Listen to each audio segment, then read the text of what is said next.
welcome to the DCU Dailies of the start of the week. The grammar didn't really work, but that's okay. It's totally fine.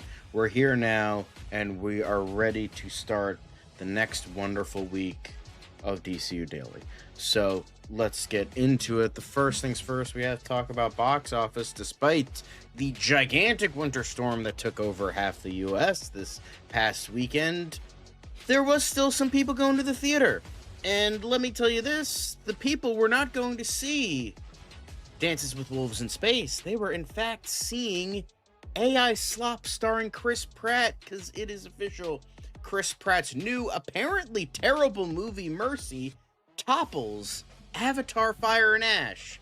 And, oh, the Avatar hater in me is definitely very happy. But that's not all we are talking about. We are going into then MovieTalk Madness. We're going to be talking about some darker aspects of fandom in regards to Avengers Infinity War, Thor Ragnarok, and a little bit of Super Mario Galaxy, because a new trailer for that just got released this past weekend.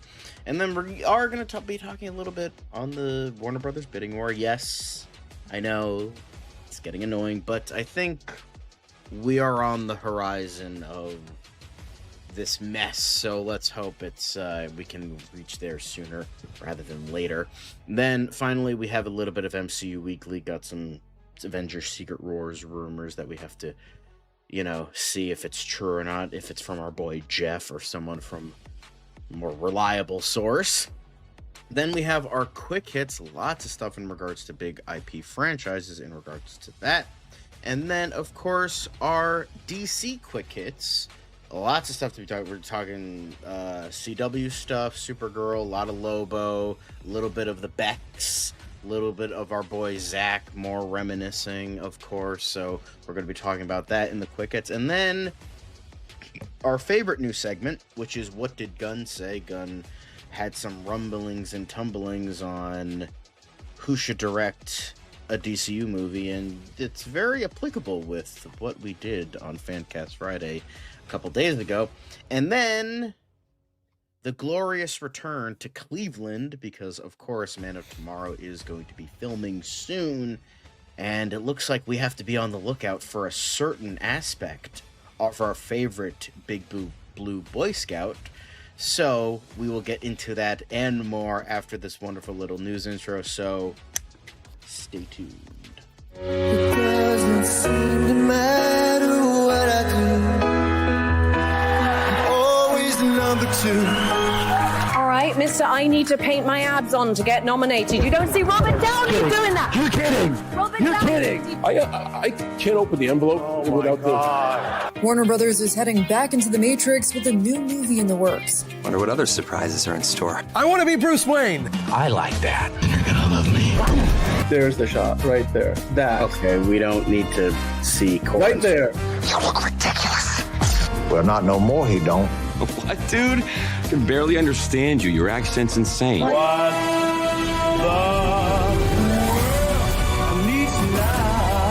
Give me a hand up. Nope, I'm actually okay. Thank you very much. Oh, wow! Wow!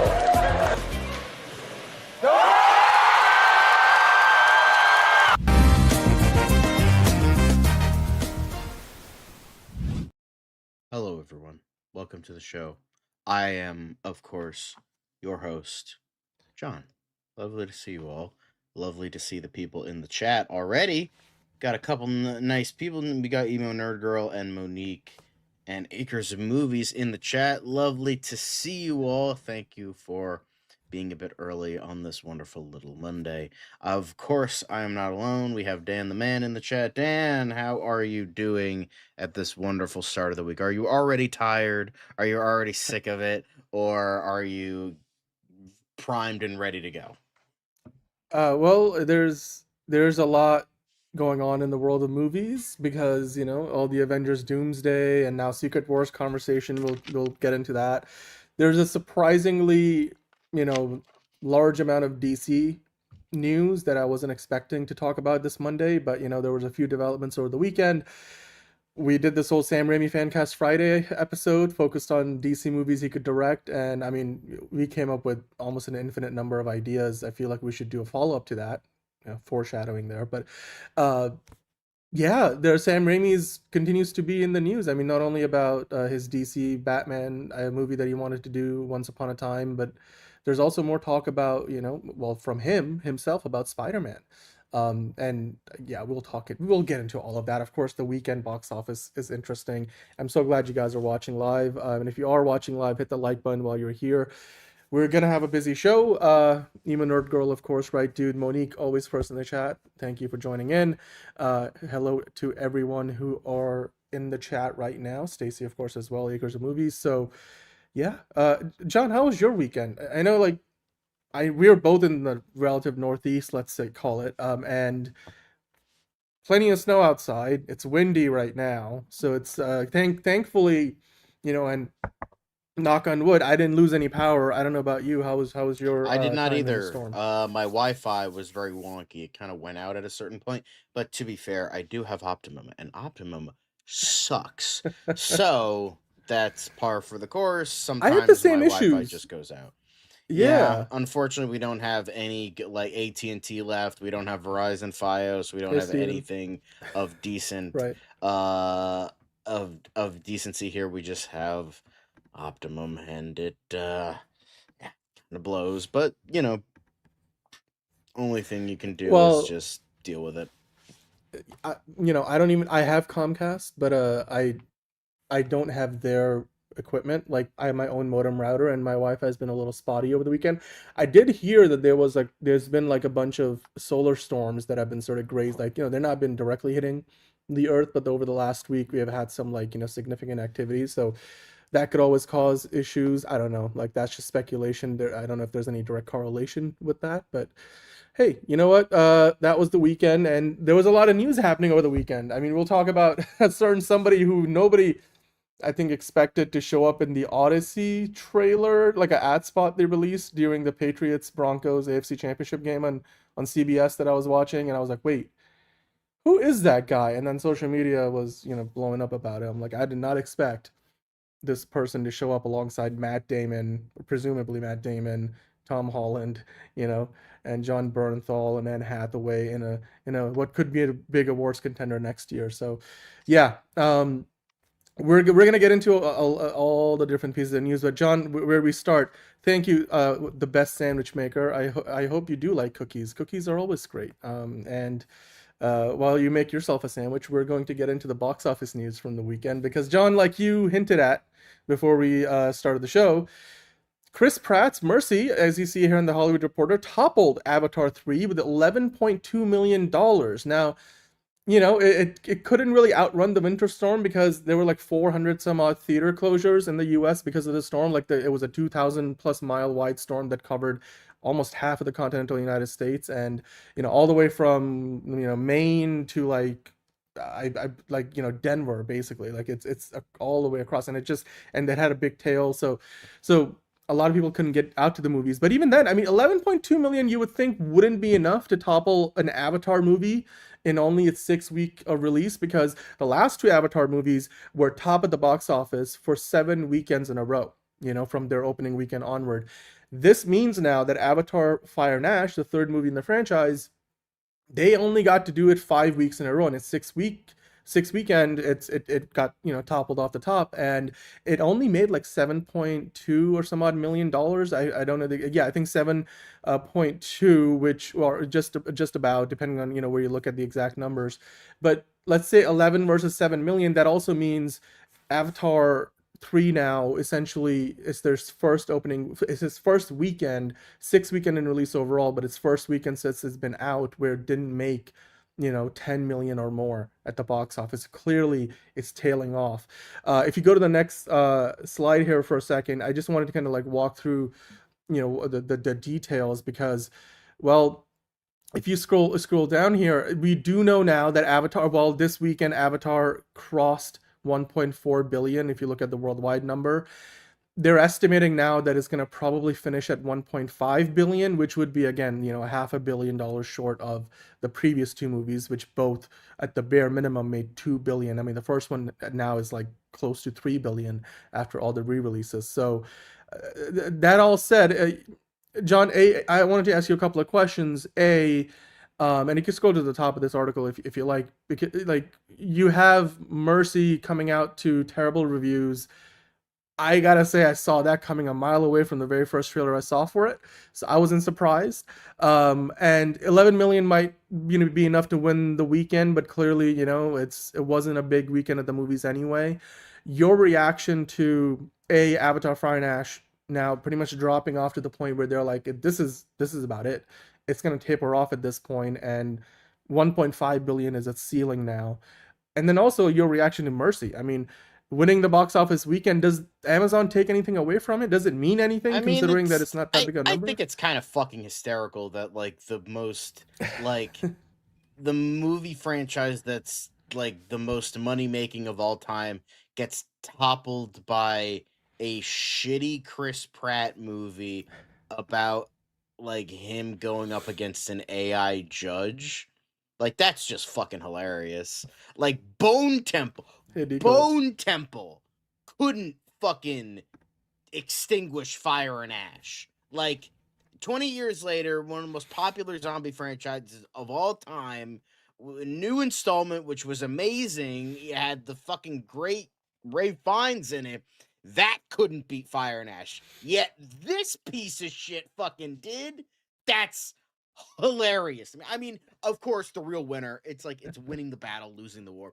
Mercy will forever be remembered as the shitty Chris Pratt movie where he goes up against an AI judge. Well, Avatar made $1.5 billion and will make James Cameron the fucking like richest filmmaker in all of film ever. So it's just like, it's not really much of a win, but it's still kind of a win, and it's a win that makes me laugh because it's like kind of like the whole idea of like Joker making more money than Rise of Skywalker, not by much, maybe like $1 million, but they still did it, and it's still, I know it like ruined it. Oh, Folie à Deux sucks, all that shit, blah, blah.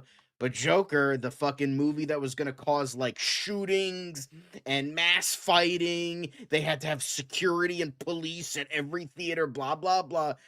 First off, that was a non-controversy. Nothing fucking actually happened, first off. And second, it still made more money than a motherfucking Star Wars movie. So is it a battle versus war thing? Absolutely, but it still brings a smile to my face. So yeah, I will take it for the win that it is, even though Fire and Ash isn't that bad of a movie, but like it's still hey, figure drawing. I liked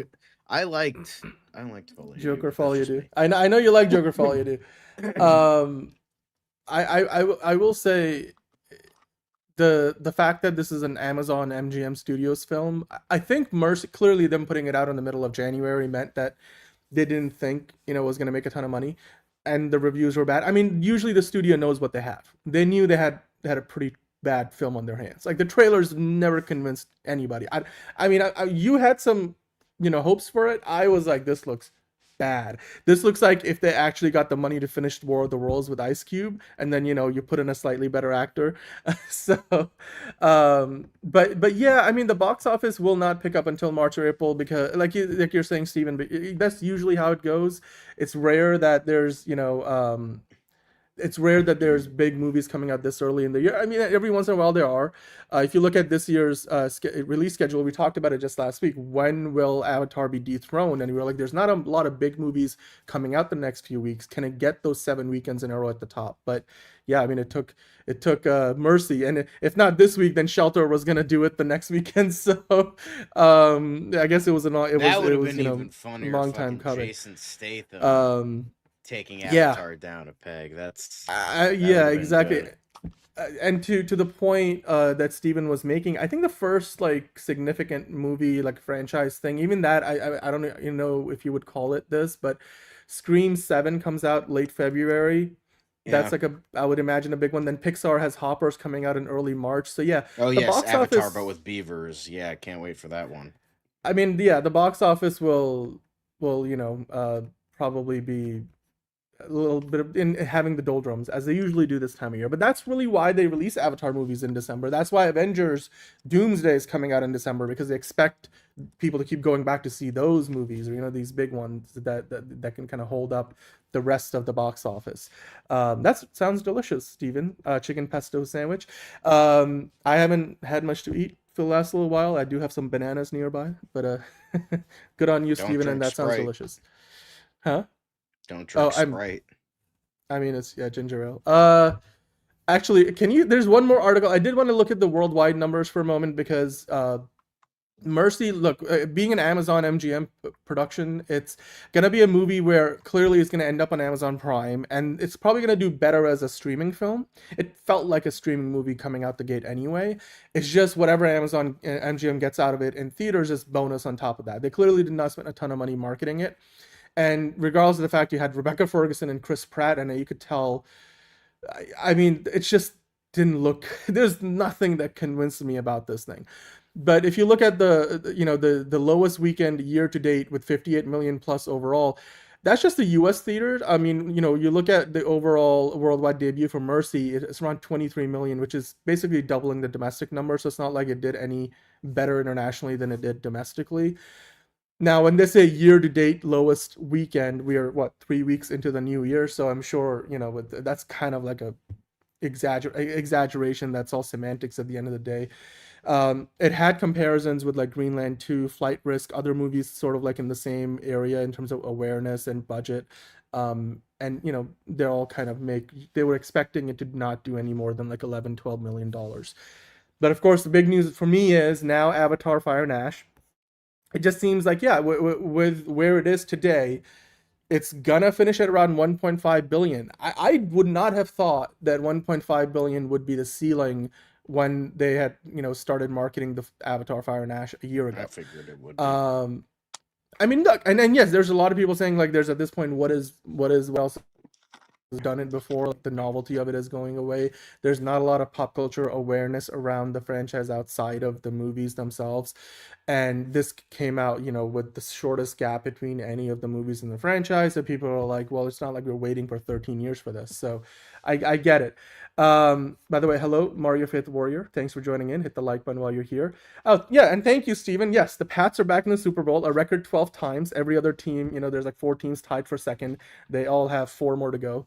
Sorry, Steelers, was it Steelers, Cowboys, Niners, and Broncos, the team that the Pats beat to get their 12th Super Bowl. And thank you, Tennessee, for letting us have your coach, because Mike Rabel is a perfect fit in New England, where he already won some Super Bowls as a player. And hello to Filmology. But okay, to wrap up this box office segment, John, we have a situation now where essentially, if you think about it, Avatar is a franchise. Like, would you look at it and say, okay, 1.5 billion, that, by the way, is now less than Zootopia 2, which made 1.7 billion, and actually just beat out Avengers Endgame's record at the box office in China, like by $1 million or so US dollars. So Zootopia 2 outperformed Avatar 3. Do you think James Cameron sort of saw this coming, in the sense that there's now less of a likelihood that we're gonna get a 4 and a 5? I mean, that's what I mean, considering that he has not been very confident in his movie either. Like, he himself is sick of it, or it just wasn't very confident in it. Considering, like, for the past few months, he's like, we'll see if we get there. We'll see. And then he's like, oh, I'll maybe like make a book or something if like maybe we kind of sort of don't get 4. And then he's like, oh, and then he like kind of goes on and on. He's like, oh, maybe I'll do another movie like beforehand. And then he's like, I'm gonna release a press conference if Avatar 4 doesn't happen, releasing all the information. And it's like, yeah, that sounds like a guy that is pretty confident that these next 2 movies are not happening. So I'm gonna take a wild guess that we're probably not gonna be getting that we're probably not gonna be getting Avatar 4 and Avatar 5 at least like maybe like 10 years from now. But even then, like James Cameron said, I'm not relinquishing directorial duties to somebody else. And I'm not, and I'm getting sick of this franchise, and I'm gonna release it in a press conference, and that's it. So that we might be getting like that footage. Like, I'm willing to bet, like, since the Avatar movies habitually get re-released every couple of years, I'm willing to bet that we are going to see that if Avatar 4 doesn't happen, we are probably going to be getting that Avatar 4 footage that they shot for Act 1. And then, because then there was going to be a time skip. Like, that, it was going to be like 8 years later to match up Right. with the fact that all these kids are now grown up or growing up. And so I'm willing to bet that, like, we're gonna get like an epilogue sequence that's gonna be tacked on to Avatar Fire and Ash, and that's like how we're gonna see the footage, and then maybe it'll get released on like a Blu-ray or 4K Yeah. physical copy. But I'm willing to bet that that's the case if we don't get Avatar 4. Yeah. I mean, and they only really shot the physical, like, well, not the physical, the human parts of Avatar 4, I believe, right? Because they were worried like the spider actor is gonna grow up, and like what happened with the Shazam kids between Shazam 1 and Shazam 2, you could clearly tell they all went through that growth spurt.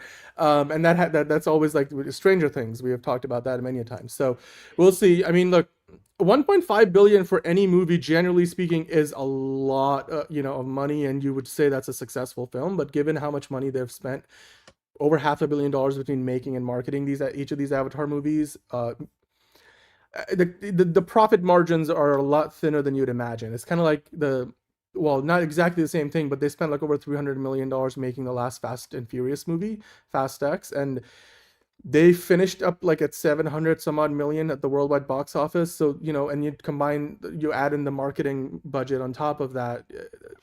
I mean, sure, they probably pulled out a profit overall, but did they make a profit at Universal while the movie played in theaters alone, or was it from other sources after it, went to streaming and, people bought it on Blu-ray and the merchandise? So, and you gotta wonder, I mean, Avatar doesn't have that level of presence. Like, does it sell a lot of merch? No, probably. Do they have a theme park? I mean, Disney tried, nobody went to it. So, we'll just have to wait and see if they do decide to move forward with the 4 and 5. I mean, James Cameron, like you said, John, already has been kind of reluctant, and he said that, look, he said it himself, we need to find a way to make these a little bit cheaper. Like, with how expensive each of these are, it's hard to justify their existence if it's only going to be, making 1.5 billion each. Like the 2 billion, like it's just, yeah, it's just the math doesn't quite work. But anyway, guys, let's move on to the next thing, because we'll figure out like what's going on with the box office as as each weekend goes along. It's slow time of year, and well, Avatar couldn't even beat Mercy. That shows you some. I think that says more about the lack of staying power for this Avatar movie than it does about Mercy, which nobody expected to do all that well anyway. But hey, now we got to talk about some MovieTalk Madness. And John, I wanted to focus today's MovieTalk Madness conversation, on two things. We're gonna react and talk to the Super Mario Galaxy trailer, the second trailer they put out over the weekend, which was great to see during all the NFL games. And I've watched it a couple of times now. We'll talk about that, towards the back half of the segment. But I wanted to spend a little bit of time. I'm not gonna like, I may come across like somebody who's defending terrible movies, but I think what I want to do is talk about how there is a dark side to the fandom, whether it comes to like Marvel stuff, DC, obviously Star Wars has had a lot of that in recent years, and you've had, very talented filmmakers like Christopher McQuarrie be like, no thank you, I'm not going to work in the Star Wars world, it's too toxic. Or, Rian Johnson like never quite got his trilogy off the ground, and you might think that's for the better. But like Taika Waititi also had his own movie or set of movies, or at least one movie to start in production, in development with, actually not in production, but in development with Lucasfilm for a while. When Kathleen Kennedy left, now it's been a week or two since she signed off, she did an exit interview of sorts where she kind of detailed what was still in the works and maybe, what projects are still kind of on the horizon, but obviously it's not her decision to greenlight them anymore. One of those, by the way, thank you, Figure Drawing, for your comments.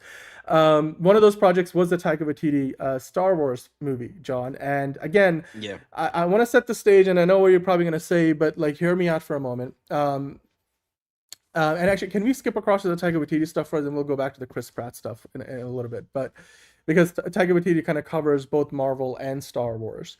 On the Marvel side, Taika Waititi obviously struck out with Thor: Love and Thunder.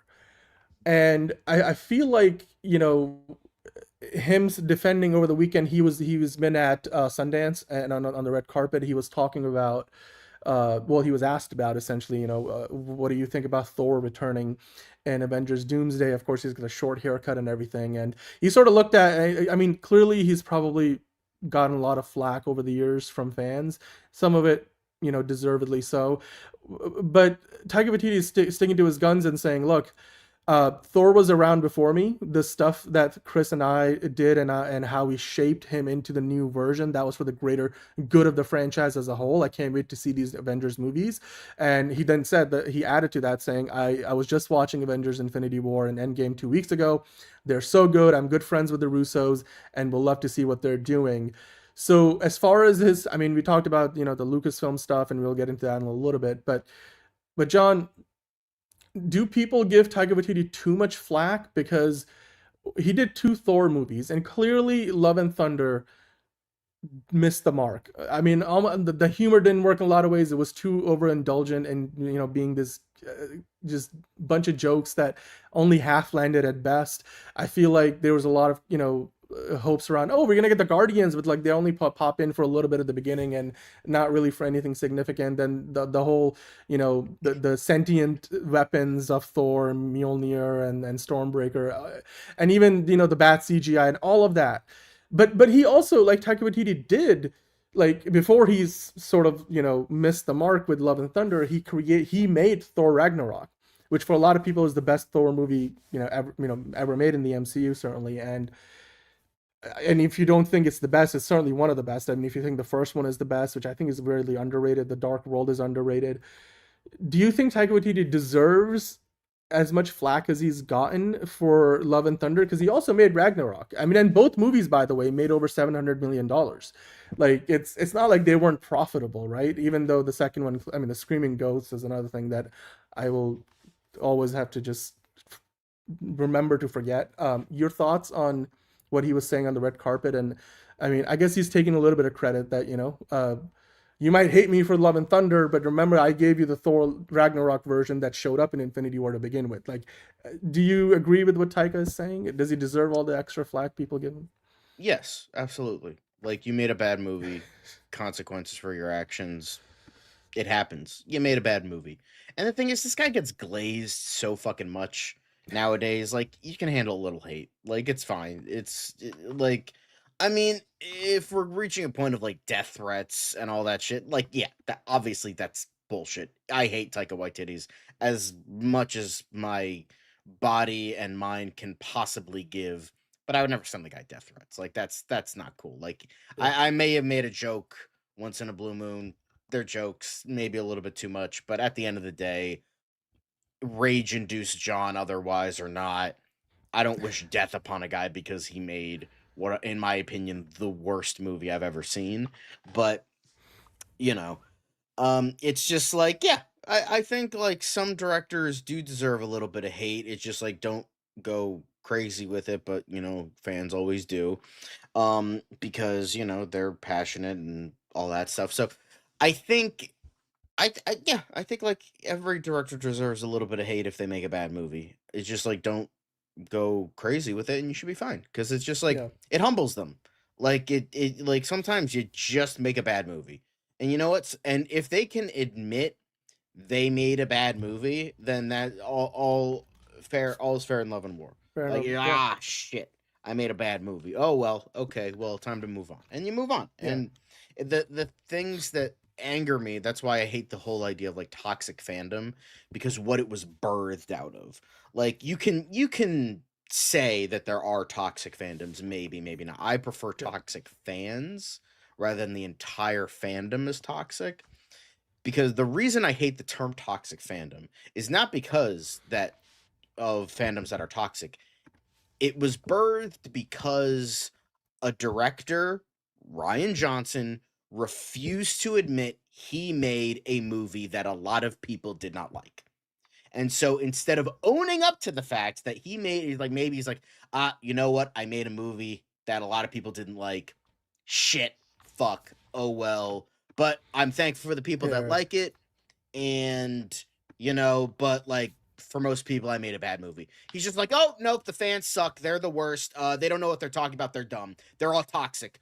Fuck them. And it's just like, okay, so now I know you're a crybaby piece of shit that can't handle criticism of your movie. Right. That's what I'm understanding right now.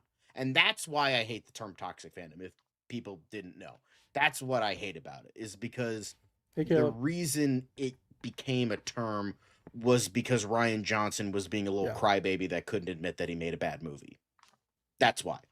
So that's the thing is, that's the thing that's annoying to me. But like him being like, oh, that was for the greater good. Why was it for the greater good? Can you explain yourself? Because I would really, really want to know why you putting screaming goats, sentient Mjolnir, and like dopey sitcom flashbacks into a Thor movie were for the greater good. I'd love to see you explain why. Maybe he's just talking about Thor Ragnarok, and maybe. I mean, I didn't care for that movie, but I know a lot of people do, so like maybe that's it's my what favorite he's talking about. Thor.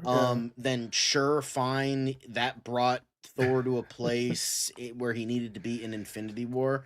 I knew somebody was going to make that joke, and I'm glad it was you, Caleb. I was gonna, but I'm like, no, it's too easy. And I'm like, but I'm glad you put it down. I appreciate that. God, Hot Fuzz is such a fucking phenomenal movie. I love that movie's goated. But yeah, so like I would like to see. That was the thing I was like looking forward to. Like, oh, why? Why are you saying it's for the greater good? No reason. Just blanket statement. It's like I would love to see you explain why you think it was for the greater good, instead of just stating this statement and being like, "Yep, I did it because it was made by me because I'm the greatest filmmaker ever." So it just, I don't know. I'd love to figure out what the reasoning is behind this. That's all. And especially because, like you said, John, well, he'd made Ragnarok, and I think the version of Thor we get in Infinity War, in Infinity War, it's a direct continuation of the arc that they start for Thor in Ragnarok. But then Taika sort of like undid all of that. We got the long hair again, and then we, too much humor and all the wrong kinds of humor for a lot of people in Thor: Love and Thunder. And so now it's like the Russos are sort of, if you look at the how Thor looks in that teaser trailer or clue for Avengers Doomsday, it's like the Russos are almost, I mean, again, I don't know if they're going to give us an explanation, but it's almost like they're choosing to forget that Love and Thunder, like that version of Thor, happened at all. With the exception of the character that came out of that. That was part of the title of the movie. But like visually, it's kind of like that situation where you're like, okay, like so, it happened, so what are you... But like not really. Yeah. It's like Taika Waititi saying it was for the greater good, again, feels a little bit like, okay, dude, like, you had a bad day at the office. I mean, he's an Oscar nominated. I forget if he won for Jojo Rabbit. I mean, I know you guys mentioned, he's a great storyteller. It's hard to tell if he had a bad day at the office or he's just inconsistent. There's not enough of a sample size. But I think he's more hit and miss than anything, but that's just my opinion. And it's just like, I would love to see, as I've said, like, I want to see an explanation why he thinks it was for the greater good, because that's exactly what I'm saying. It misses the nuance. There are so many directors out there, mainly new ones, mainly newer ones, that are just like refuse to admit they're like they made a bad movie. Their egos can't like just get around the fact you made a bad movie, and it's tough. Like, the fucking movies are these people's children. You work so many months on it. You put so much hard work into it. You do a lot of passion, a lot of, like, this, that, and the, like, technical aspects, non-technical aspects. There's a lot of fucking work to make movies the way that they are, and it's a miracle that any get made, let alone are good or even great. So it is hard to say, you know what? Fuck, I made a bad movie, especially it's one that you're proud of. But like sometimes you just have to like accept it, like I made like this thing that I worked really, really hard on. Just didn't work. Like for me, like this is like small potatoes, but it's the closest thing I can, relate to, is like and somebody, I think Adam Ragusi had a really good video on this too. Where like I make a video, I put a lot of effort into it, I put a lot of time into it, I put a lot of care into it, to make sure it's the best it can be on my Geek Informer channel. Go subscribe. But I put a lot of time and effort, and then it only gets like maybe a couple hundred views. All right, that's not too bad. That's fine. That's good. Been there. That's not the worst thing ever. But then something I kind of not scrape together. I put effort into most of my videos. But something like maybe I don't put as much effort into, like, oh, maybe I didn't like cut the audio as well, or like some of the images were not high quality, or like it doesn't sound good, it doesn't look good, it's kind of rushed. But that's the thing that gets thousands of views. That's the thing that, like, the thing you don't care about as much, that's the thing that gets thousands of views, which kind of blows. It's like, oh, all this time and effort into this video I really care about. Nobody watched it. Yeah. And that kind of sucks. But, like, you do have to accept the fact, like, you know what? I got to roll with the punches. Got to keep doing what I do. Got to keep doing the thing I love doing and want to do for the rest of my life. And you just have to accept that. And for people like Ryan Johnson and Taika Waititi's, who can't admit that they made a bad movie, it kind of blows, because just like your ego is in the way, and you just gotta accept that at this point. Yeah, and then, just to kind of like put a period on this part of the segment, because I do want to talk about his Star Wars stuff too. It's not. It's 1941, Caleb. 1941 was the. It's that thing where, like you mentioned, it's okay if you, because it's one thing if you truly do believe you made a great movie, just other people just didn't like it. But just be aware that, you know, you're working in like you're working in the commercial like business. Like it's you're making movies for the populace. You're not making an indie art house project that's your own money. You're making a movie for Disney that is a Marvel movie in the MCU, and therefore you know, the success of the movie is going to be based on how it's received. Now, I mean, Thor: Love and Thunder did get a pretty good Rotten Tomato score from the critics, but the audience score was lower than Ragnarok, clearly, and you could tell the internet conversation like has really. I think it's one of those movies where it leaves a bad taste in your mouth. Like initially, I had fun with it, but then the more you think about it, the less it makes sense. And so, like over the years, like that reaction, you know, that starts to like ferment into truly like people are like, that was a bad movie. Is it the worst movie ever that I've seen? No, but it's definitely not a good one. So, and it's just like, you know, you gotta just be a little humble, like you were saying, John. But, you know, Taika Waititi also has that Lucasfilm movie, apparently, that Kathleen Kennedy mentioned, as I, you know, brought up a few minutes ago.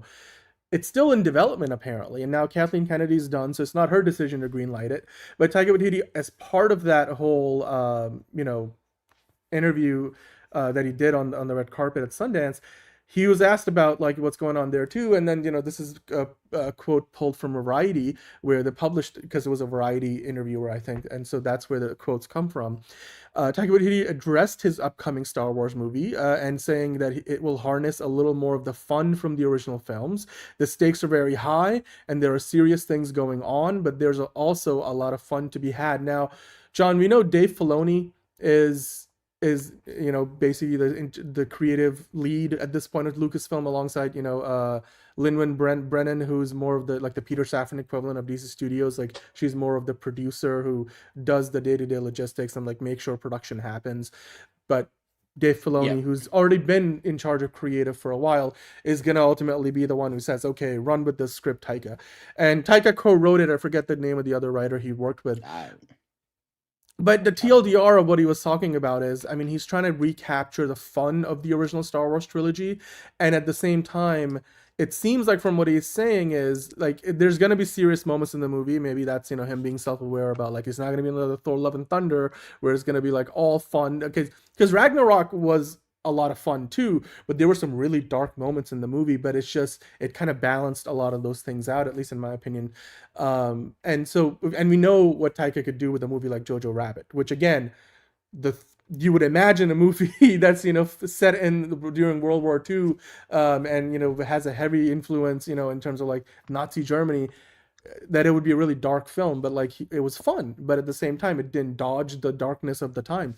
So Taika can balance those elements when he hits, and like you said, he's hit or miss. So what do you take what do you take from his quotes? Again, a little abstract, but I guess ultimately he's pulling inspiration from the original trilogy, but he's at the same time saying, that, I mean, in a manner of speaking, and again, this is, I guess, TLDRing what he said, these movies won't really connect to them, any of the trilogies. They kind of be their own thing. He doesn't give away a lot, but your thoughts on this? Because do you think this could be another Love and Thunder, or this would be closer to Ragnarok? Because, I mean, up until a week ago, we didn't even know if this thing was still alive. Like, there was, like, until Kathleen Kennedy said this is still, in the works.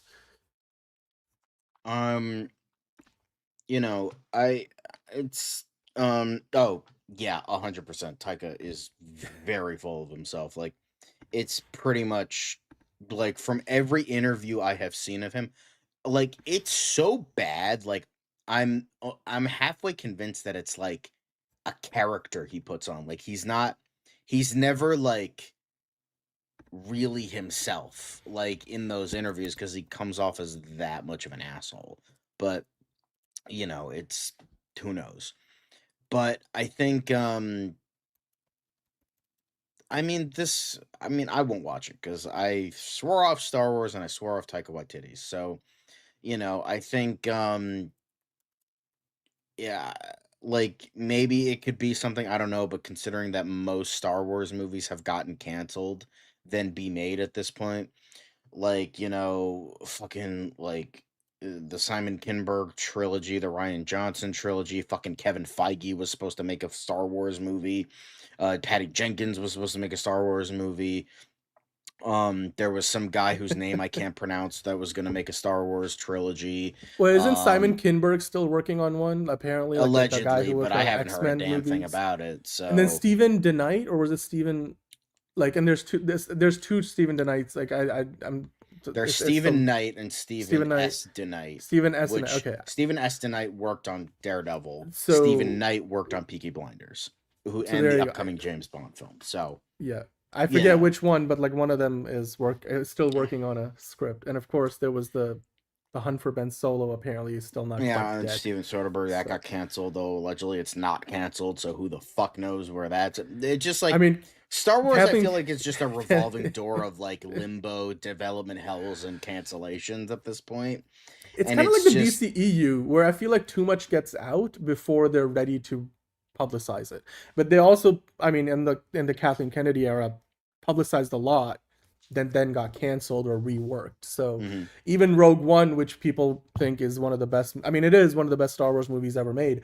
Even that got reworked quite a lot. I mean, and it worked out for it, but like it didn't work out for Solo. So, there's it's hopefully, for me, I look forward to seeing what he can do, because like I said, Taika Waititi can really deliver some great storytelling and balance a lot of the humor with some heavy themes and serious dark tones when he gets it right. But he doesn't always get it right. So that's the tricky part. But we'll see if it turns into anything. I did want to also touch on the Chris Pratt stuff that came up at the start of the segment. Let's talk about Chris Pratt and Star-Lord for a moment, because kind of in line with, well, sort of in line with Taika Waititi, I was going to mention, like, hey, there is a dark side to the fandom in the comic book movie space, whether it's Marvel, DC, Star Wars, not technically comic books, but, just nerd culture. And we've talked about, there's a difference between Snyder cultists and, Snyder fans. Like, I personally, loved Zack Snyder's DC movies. They weren't all perfect, but I did enjoy pretty much all of them. They had their flaws, I'll admit to it. I'm happy to move on with what we got now with James Gunn. And if Zack Snyder somehow, for whatever reason comes back to do another movie in the new DCU, then I would welcome it and see like what he does with it. But we all remember when in Infinity War, Star-Lord basically, kind of not just his actions in the movie, but like I think it became like a big social media thing after a while, because of course when they have Thanos all the way down and out for the count, they're about to pull the gauntlet off his arm or his hand, Star-Lord is like, "You killed Gamora," and then he kind of freaks out all over, and I mean, in rightful anger in the story over the love of his, losing the love of his life. But it's like over the years, like certain fans have sort of misconstrued that, or construed that as how could you do that? Like because of you, all those people died, and like we didn't, the Avengers lost in Infinity War. And then Chris Pratt basically was like, it kind of hurts, because it's, even though he knows, and he addressed the idea that, look, if they had beaten Thanos there, like that would be game set match. Like there's an entire hour of the movie or more after that in Infinity War that wouldn't happen. There would be no Avengers Endgame. So it's like storytelling, like, guys, I just do what I was told to do as an actor. And it's also like it was his first time playing Star-Lord when he was not directed by James Gunn. And while he had nothing but good things to say about the Russos, he did say like it was a different kind of experience. He kind of felt like he was a supporting role to these other bigger characters because the Guardians hadn't really crossed over with the Avengers before. And while he had a good experience working with the Russos, he was like, it was a different kind of collaboration because we know James Gunn and Chris Pratt are really close because, of how well they've worked together over the years, which is why people think that he would end up in the DCU at some point. So, I mean, your thoughts on this? Because Chris Pratt isn't somebody who I would expect, given how much charisma and how successful he is. I was surprised to see that he was sort of like taken aback by clearly like just people like not being, some people who were like, because of Peter Quill, like Avengers lost, and I'm like, guys, it's a movie. Like I don't know, John. Like it feels a little over the top. Yeah, it definitely is. Like the fact that like people would go up to him, it's like, bro, it's a fucking movie. It's a character in a movie. It's not real. Yeah. Chris Pratt didn't decide one day like, oh yeah, I'm gonna fucking piss people off because to piss people off. I don't know. I personally love the dance off bro moment, but so it's you can't just, get me with that. I don't know. It's just so ridiculous at this point. Like fans can be but the first Star Wars Guardians movie is so irreverent. It's anyway. But it's just like people need to calm down. I think that's people all need to calm down. Because again, you gotta. I think the ultimate message here would be like if you go to the I think it was on Threads or Instagram where Chris Pratt, he was recently doing a podcast and was talking about his experience when he first got the role for Peter Quill, and he was still on Parks and Recreation. He had just done the Zero Dark 30 movie where he had gone in great shape for that film. He played one of the SEAL Team 6 members, and then he was sort of like back to being, like he said, 285 pounds when he went and auditioned for Marvel after already having, not gotten parts for other Marvel characters before. So he was really down on the idea of auditioning for Marvel because he was like, I'm just not that kind of guy. Like they don't hire people like me to lead these Marvel movies. And we all know, like, the story behind how James Gunn, and of course, Sarah Hilly Finn, the legendary casting director that has been with the MCU from day one, she is the one who pitched Chris Pratt first, and then it took a lot of convincing from Pratt's agent for him to get the job. And he talks about in this interview that, look, there was a photo of him that he took, that he went on the Ellen DeGeneres show at the time, and he did Zero Dark 30 of how good of a shape he was in for that movie. And then Kevin Feige like slaps that photo on the table and is like, "Can you do this?" He's like, "Yeah, how much time do I have?" And Kevin Feige's like, 7 months. He's like, "Yeah, hell yeah, I can do better than that." And he got the job. Millions of dollars. I will literally become emaciated for that amount of money. But like, I guess the point I'm trying to make is like, you hear Chris Pratt talking about it, he tears up, and it's not like, I don't think he's acting his way through it. Genuinely, it was a career-changing role for him. Like, one of the biggest things that came out of the first Guardians movie was like, who knew Chris Pratt would be a sex symbol? Like, it was a thing. I don't know if it's still a thing. I mean, and he's done a lot of other work, but and to be honest, too much for literally no reason. I don't get it. I mean, I loved him in the Terminal List, but also he's the most successful Marvel leading man. He's had more success outside of Marvel than RDJ has, than Chris Evans certainly has. I feel like Benedict Cumberbatch also. Chris Hemsworth certainly. Benedict Cumberbatch already had a pretty decent career outside of the MCU, but certainly, because his career kind of launched with Sherlock, he's always had other things. But like even like him, even Tom Hiddleston, who's got the new Night Manager season on right now on Netflix, and pretty much everybody else. I mean, give me an example. I mean, Scarlett Johansson, probably another example. Like, speaking of, but again, she had a big career before. She had a big career before. So. And Zoe Saldana had a decent career, and she's also concurrently been in all the all the Avatar movies and Star Trek. So when you look at the big Avengers character, like especially the leading men of the MCU, nobody has had more success outside of the MCU than Chris Pratt. T'Challa, So I mean, you know, Chadwick Boseman, I mean, Chadwick unfortunately never Boseman, got there. I'm sure Chadwick Boseman, yeah, if he was still alive today, he would have gotten there, but he he would was have. No, kind of on absolutely. the way to Yeah, becoming absolutely. big, but he I mean, unfortunately, but you like know, even more than passed Tom away. Holland.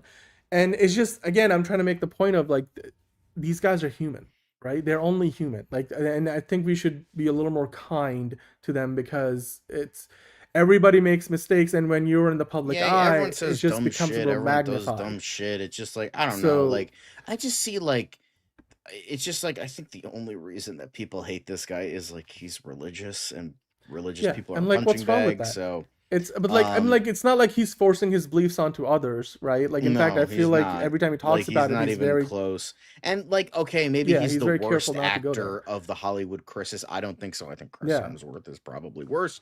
But you know, that's just he's got me. that new movie coming out.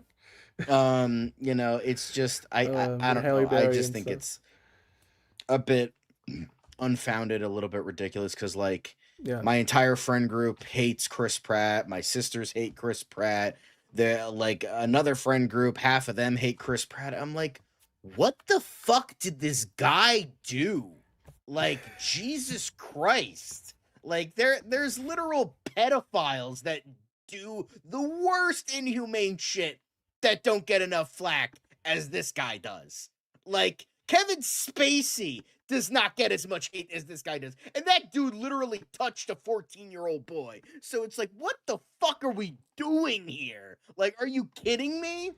Like, it's just fucking, like, I'm sorry, yeah, there's literally no other outlet because everyone surrounding me fucking despises this dude, and I have no outlet because I can't, like, man, this Chris Pratt thing's crazy.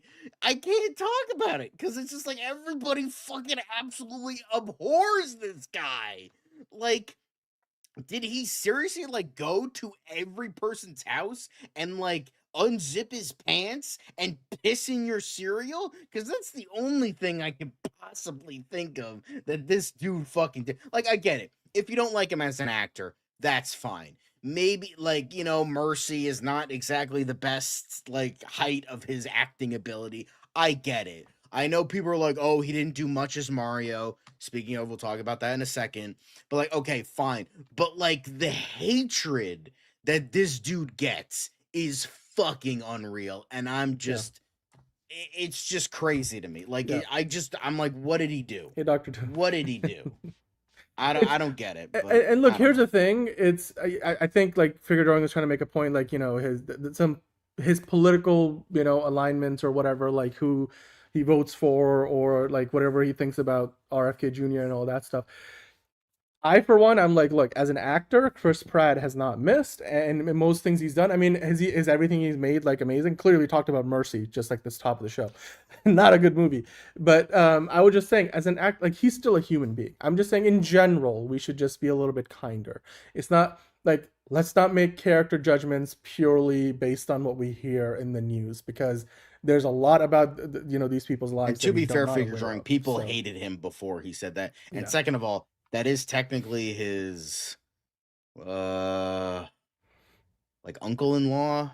That's his in-law, so of course he says yeah. he would like him. So I don't agree I mean, with and it, but and like, it's just you know, look, it's I for one am okay separating the art from the artist in this instance because I don't like it's not like Chris Pratt is embroiled in some controversy or being sued and or something like what's obvious. I mean, you mentioned Kevin Spacey, for example, and stuff. So, and yeah, but like Passengers was I don't know about Passengers. I was gonna say Doctor Doom. Passengers was not a very good movie, but it's okay if you loved it. But still, like he's in the Mario movies. Speaking of which, let's talk about the Super Mario Galaxy trailer. They just dropped the second trailer. Of course, I think this is really the first full trailer because the first one that we got was more like a teaser. yeah. So Super Mario Galaxy, they dropped this over the weekend during the NFL playoffs. I watched it a couple of times in the commercial breaks, and I went and watched the whole thing online. And John, we get our first really amazing look at Yoshi. We got a lot of Luigi and Mario, of course. Whee! And at one point, Yoshi comes face to face with an actual dinosaur. So I love this trailer. I gotta tell you, as That somebody who 3 wasn't seconds looking of the forward, trailer was better than the last 4 Jurassic World movies. like it's like so I was like, okay, this is because like again, this is one of those movies where I was like, the first movie did really well. Would I go see it 5 times more? Because I didn't grow up like a Nintendo person. I always was more of the PlayStation guy. Like, and so I played a lot of Super Mario with my friends and cousins and family and stuff. But like Mario is not like core to my childhood memories, but do love the games, and I know a lot of people who love this. I mean, there's a reason why the first movie made $1.4 billion. And to me, again, a trailer is there to up your excitement because it's a marketing tool.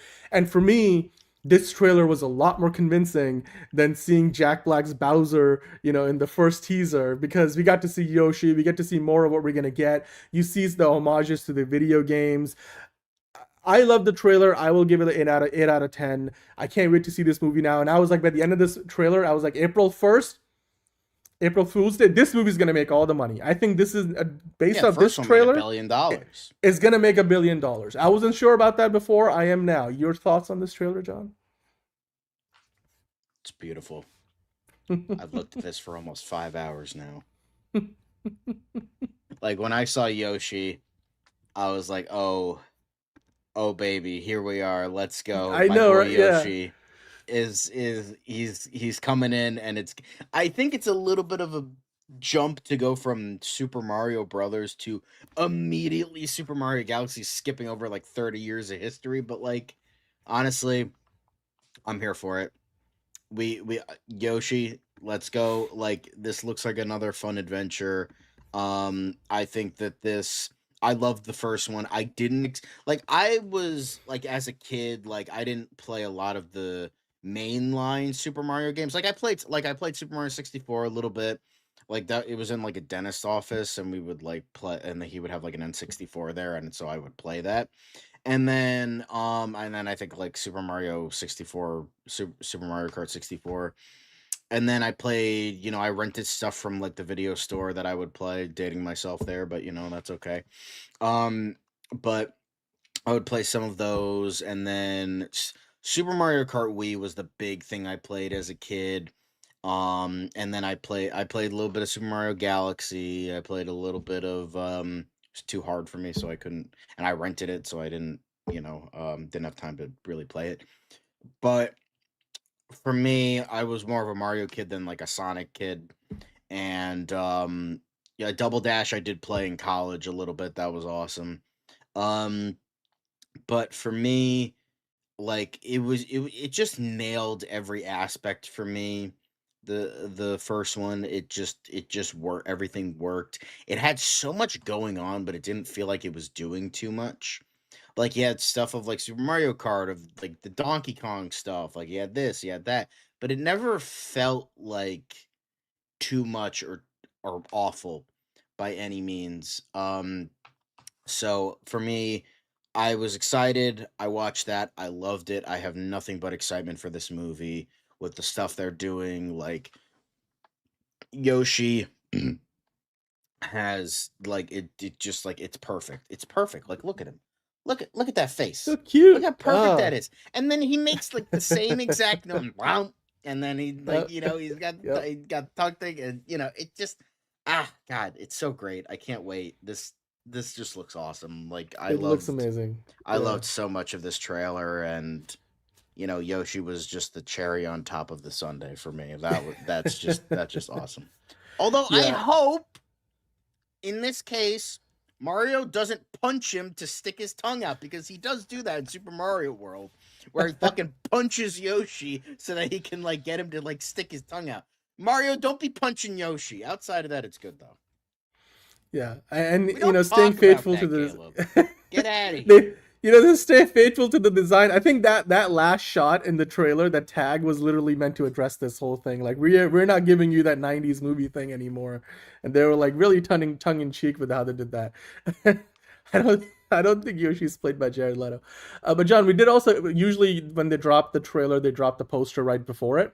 And they did put a poster out, and I mean, look, I gave it 8 out of 10 is to beautiful. the trailer, It's that's beautiful. a 10 out of 10 poster. That's like There's literally actual sends you back to color. the game. Dan, there's color in space. I wouldn't have thought that after the Supergirl trailer, but here it is. There's color in space. Crazy. We'll have a talk about the Supergirl trailer color later, but no, it's absolutely it's right. It feels right. Nintendo Illumination getting it right. Like we were worried about. We were just like, oh, how's Chris Pratt gonna do the Mario voice? Is he gonna do the accent? I mean, like that was everything that people were talking about, and here we are. Cody Rhodes is getting shit pumped up. Not only did they, make it happen and completely blew away everybody's expectations with the first movie, I can't wait to see if Super Mario Galaxy can just build on that success. Will it have $1.5 billion at the box office? Because we know that the first one did so well, and with the second one looking so good so far, if the reviews are great, I gotta imagine that this is gonna be one of those, I think, many billion-dollar movies this year. 1.4, maybe 1.5 billion. I mean, can it beat the number of the previous movie? I'd be pretty convinced that it could after seeing this. Yeah, I did see that TV spot. Exactly. I mean, they had multiple TV spots, and then I went and watched the whole trailer online. So yeah, figure drawing. I love everything in this trailer. It's for the fans of the game, for the franchise. They know their audience. They know there's a lot of us who love Super Mario, and yeah, and then even for people who only saw the first movie and never played a lot of Mario, this goes to show you that they're not just gonna rinse and repeat. They're giving you something new. They're bringing in more characters. The best comparison I can make so far is it feels like what they have been getting right with the Sonic franchise, Sonic the Hedgehog, they're getting right here with Super Mario, because the creators of this know what they're doing, and they know the IP, and they know what the fans want. Hello, Ron. How are you doing today?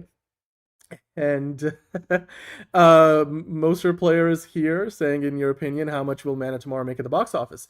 Good question. I mean, we'll get into a lot more at DC talk later, but I mean, John, do you have a number off the top of your head? I'm not gonna say anything until we get a trailer.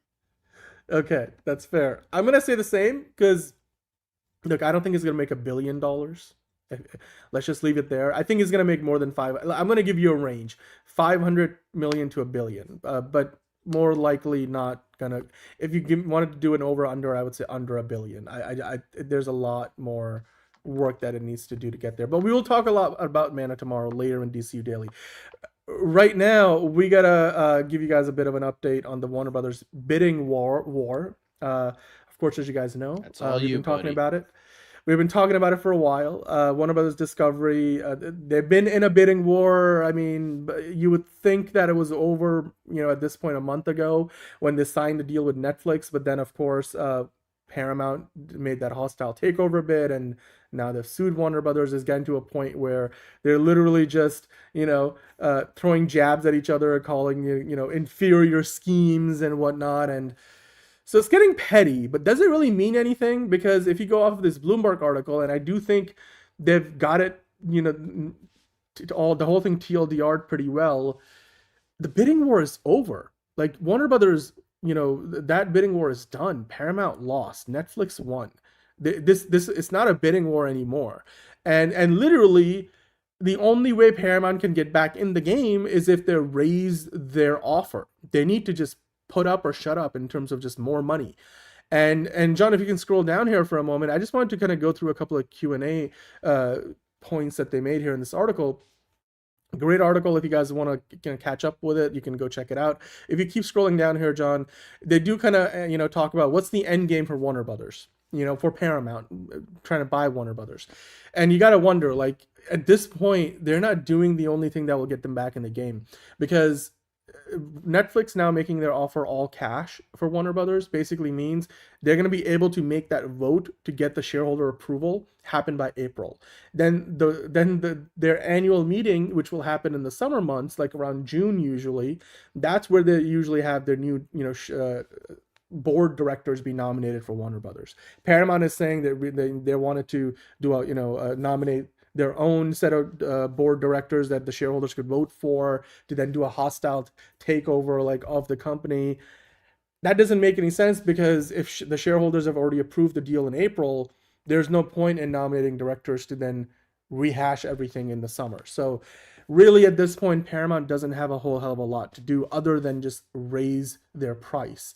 And the lawsuit that they have filed for Warner Brothers asking for more information about how they made their decision to go with Netflix, Warner Brothers put the numbers out last week, and Paramount was like, well, they still didn't give enough numbers out there because they still only gave us estimates for Discovery Global's value. Well, you can't predict something that hasn't happened yet. So, and that Warner Brothers just, is not going to be spinning off Discovery until the second half of the year. So that will all be after all the consequential votes happen. So ultimately, guys, if you go off of this article, and I do believe Bloomberg has been right on this almost from the beginning in their coverage, the bidding war is done.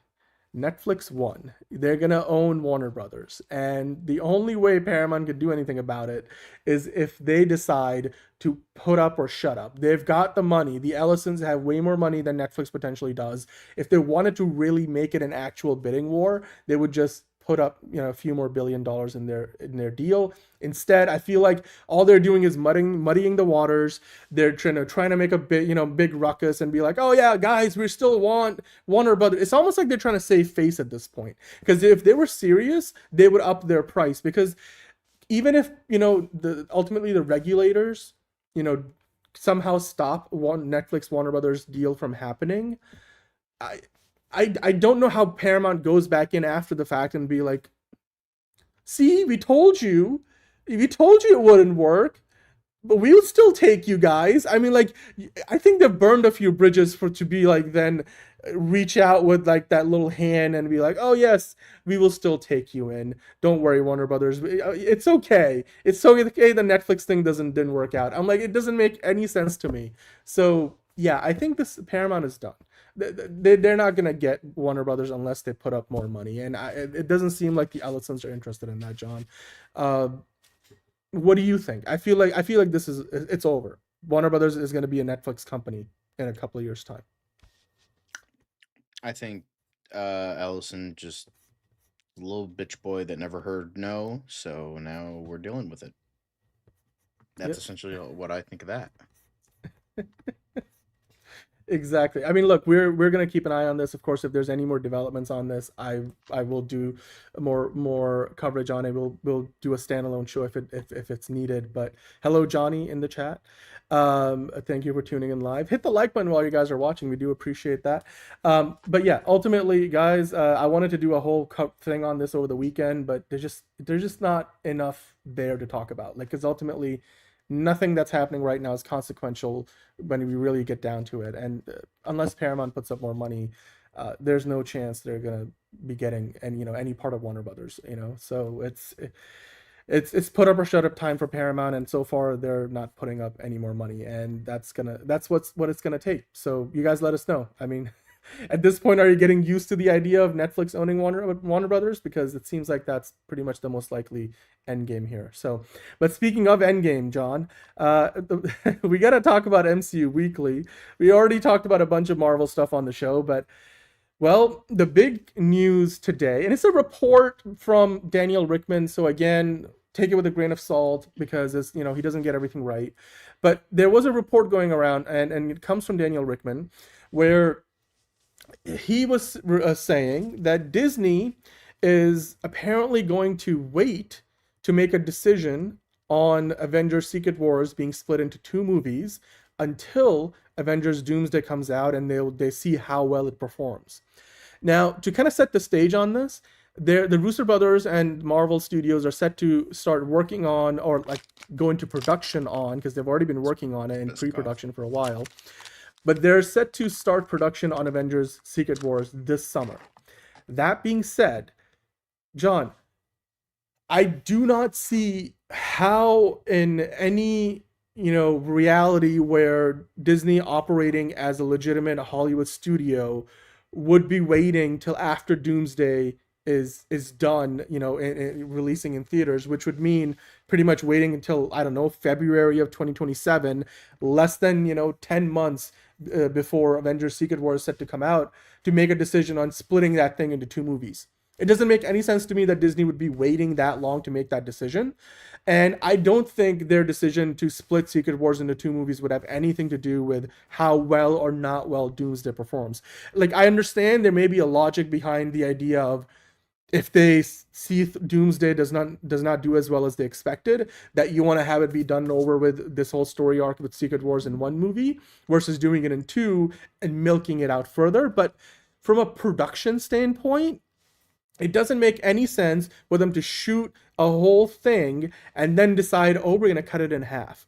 Like, there's no example of that ever in the history of filmmaking from that I remember, because the last time we had that big thing, well, something like this happen, they split up the last book of Harry Potter, The Deathly Hallows, into 2 parts. But they didn't do it after they figured out like how well, the Half-Blood Prince did at the box office. They made that decision pretty early on. We knew about it, that there were going to be 2 movies. And then, of course, Twilight did it to lesser, success. And we have seen The Hobbit do it. Mockingjay did it. I mean, Divergent, they tried to do that, didn't even get to the last movies. Then nobody cared, nobody cared after the first part. So I'm like, look, here's the thing. Daniel Rickman tends to get more right than not most of the time. He's more than Jeff.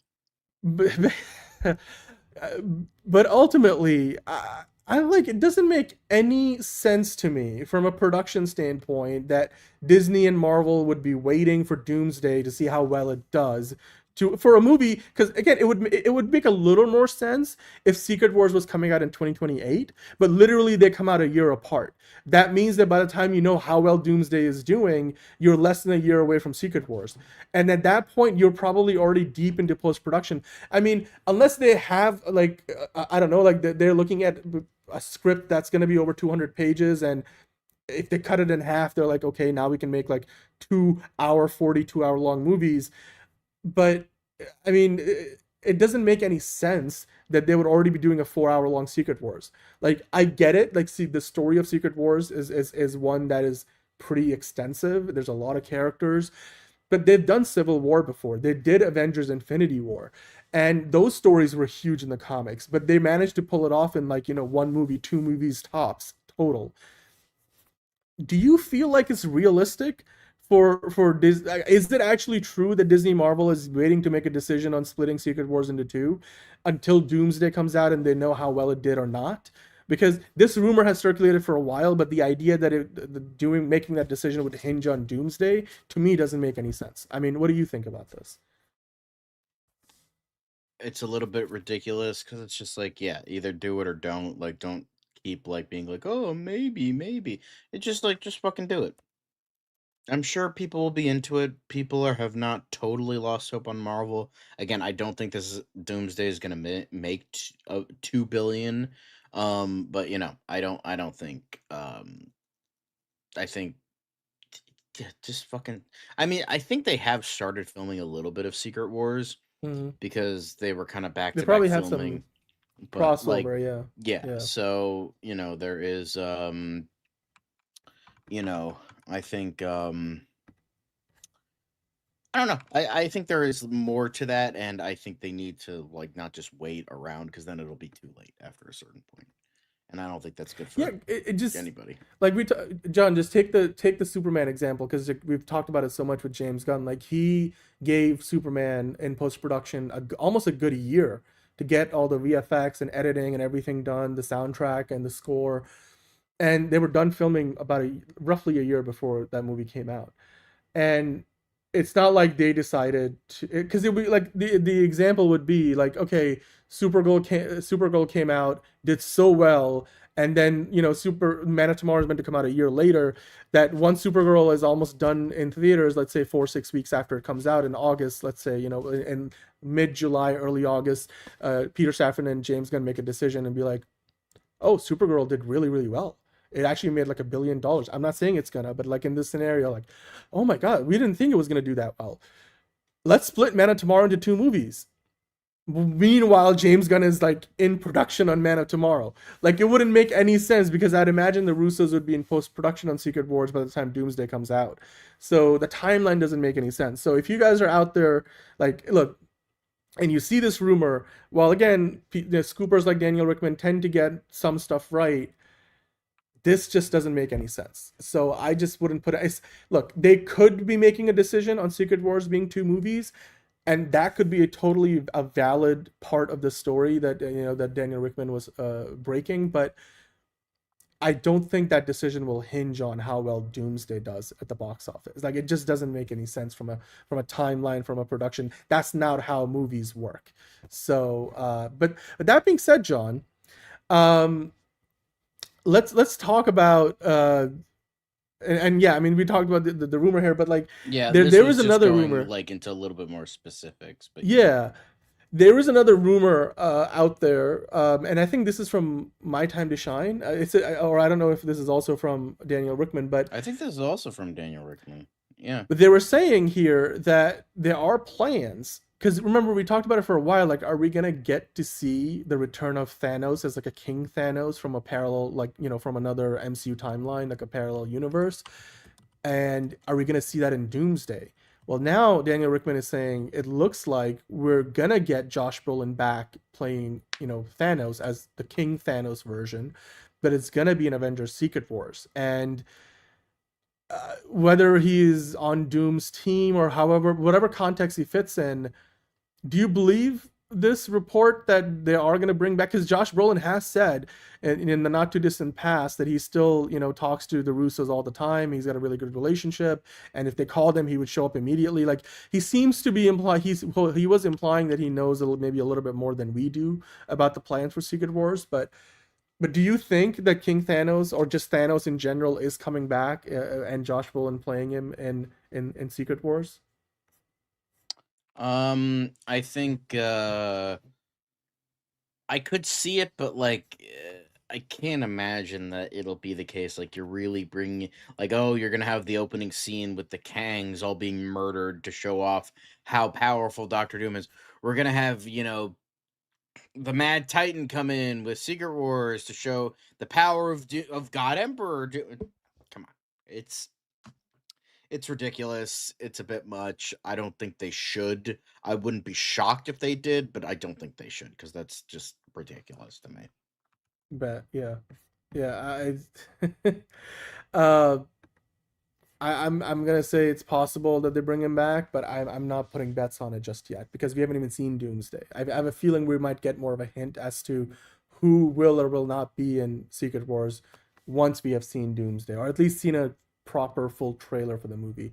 But yeah, I mean, again, to kind of recap, guys, Daniel Rickman, the scooper, was putting it out there that Avengers Secret Wars could be a 2-part movie. Like some people thought that might happen with Doomsday. Clearly that's not happening.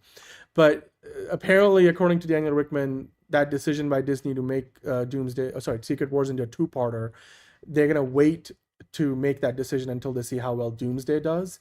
But honestly, if you think about how Hollywood movies are made and how things are done in post-production, even though Marvel tends to redo a lot of things in post and do a lot of reshoots, it just doesn't make sense, the quick turnaround between, like, less than a year apart between when Doomsday comes out and Secret Wars comes out, for them to make that decision a few weeks into the release of Doomsday. Because at that point, you're going from doing 1 movie to 2 movie, and all of a sudden now, your beginning and end point of the first part of Secret Wars would change, and you need to do more product. Like, the only way that could happen is if they've already, locked up dates with all the actors and the crew to go do extensive reshoots to then, when they split the movie in half, to make the first half feel like it has a proper ending and the second one have a beginning. Like, you can't just cut it in half and make it feel like they're 2 different things. Even as a TV show, they usually need to, like, fix a few things, and it's not as simple as just record ADR some dialogue. So yeah, you guys let us know what you think about it. But I mean, certainly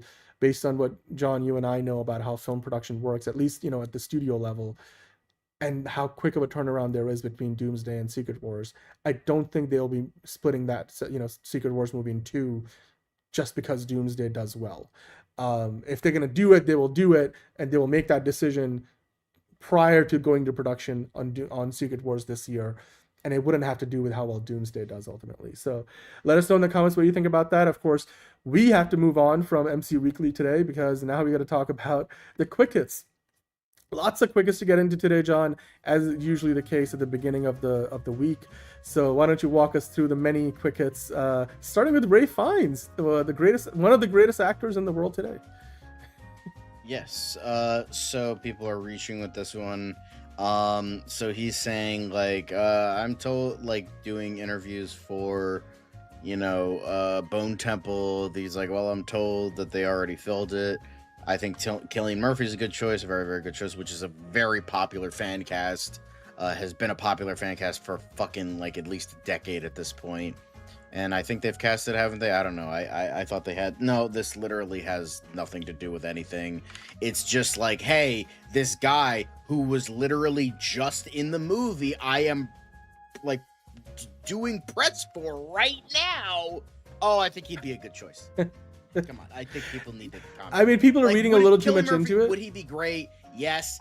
That dude's not fucking doing a Harry Potter show. Get the fuck out of here. Come on. Like Cillian Murphy? Really? Come on. Get out of here.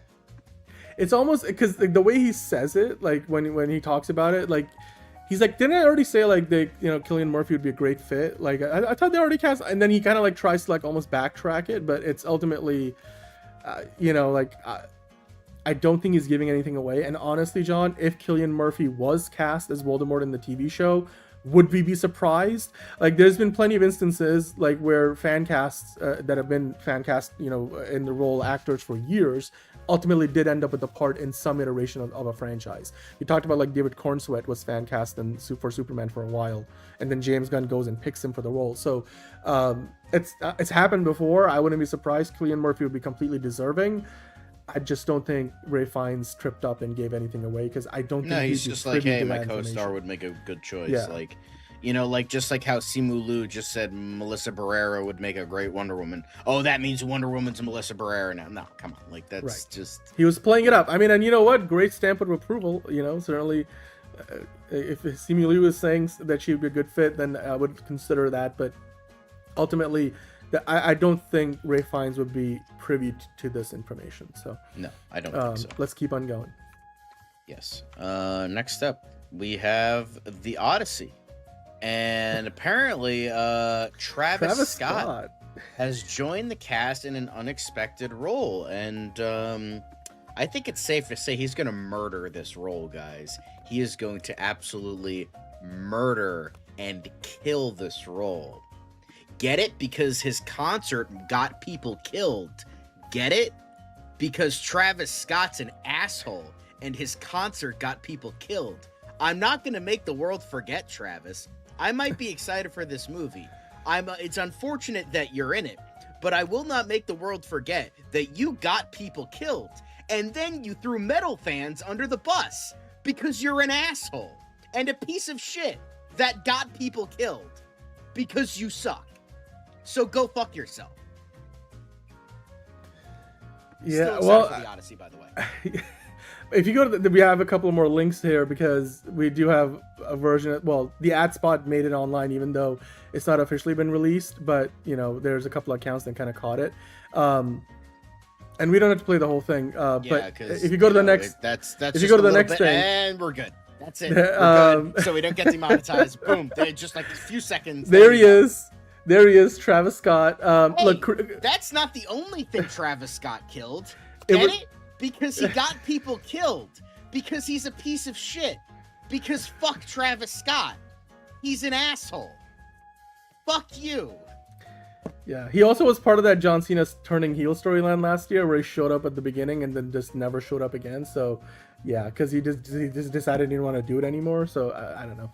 But also, like, Sir President Christopher Nolan has worked with Travis Scott before for Tenet. Yeah, they he worked on a song for that. Tenet, I think. For yeah, and then they didn't really do anything for Oppenheimer, but like here we are, and like so he's kind of like in this TV spot. They're sort of Tom Holland's characters, like, does anybody know about my father and stuff, and then what's his name? John Bernthal's character is like, does anybody have any stories? And then apparently Travis Scott's character is narrating like, how Telemachus like led the way for, the Troy and with the Trojan horse and all that stuff. So the trailer is, or you could call it a TV spot, is 30 seconds. It's pretty epic. Again, the movie looks amazing.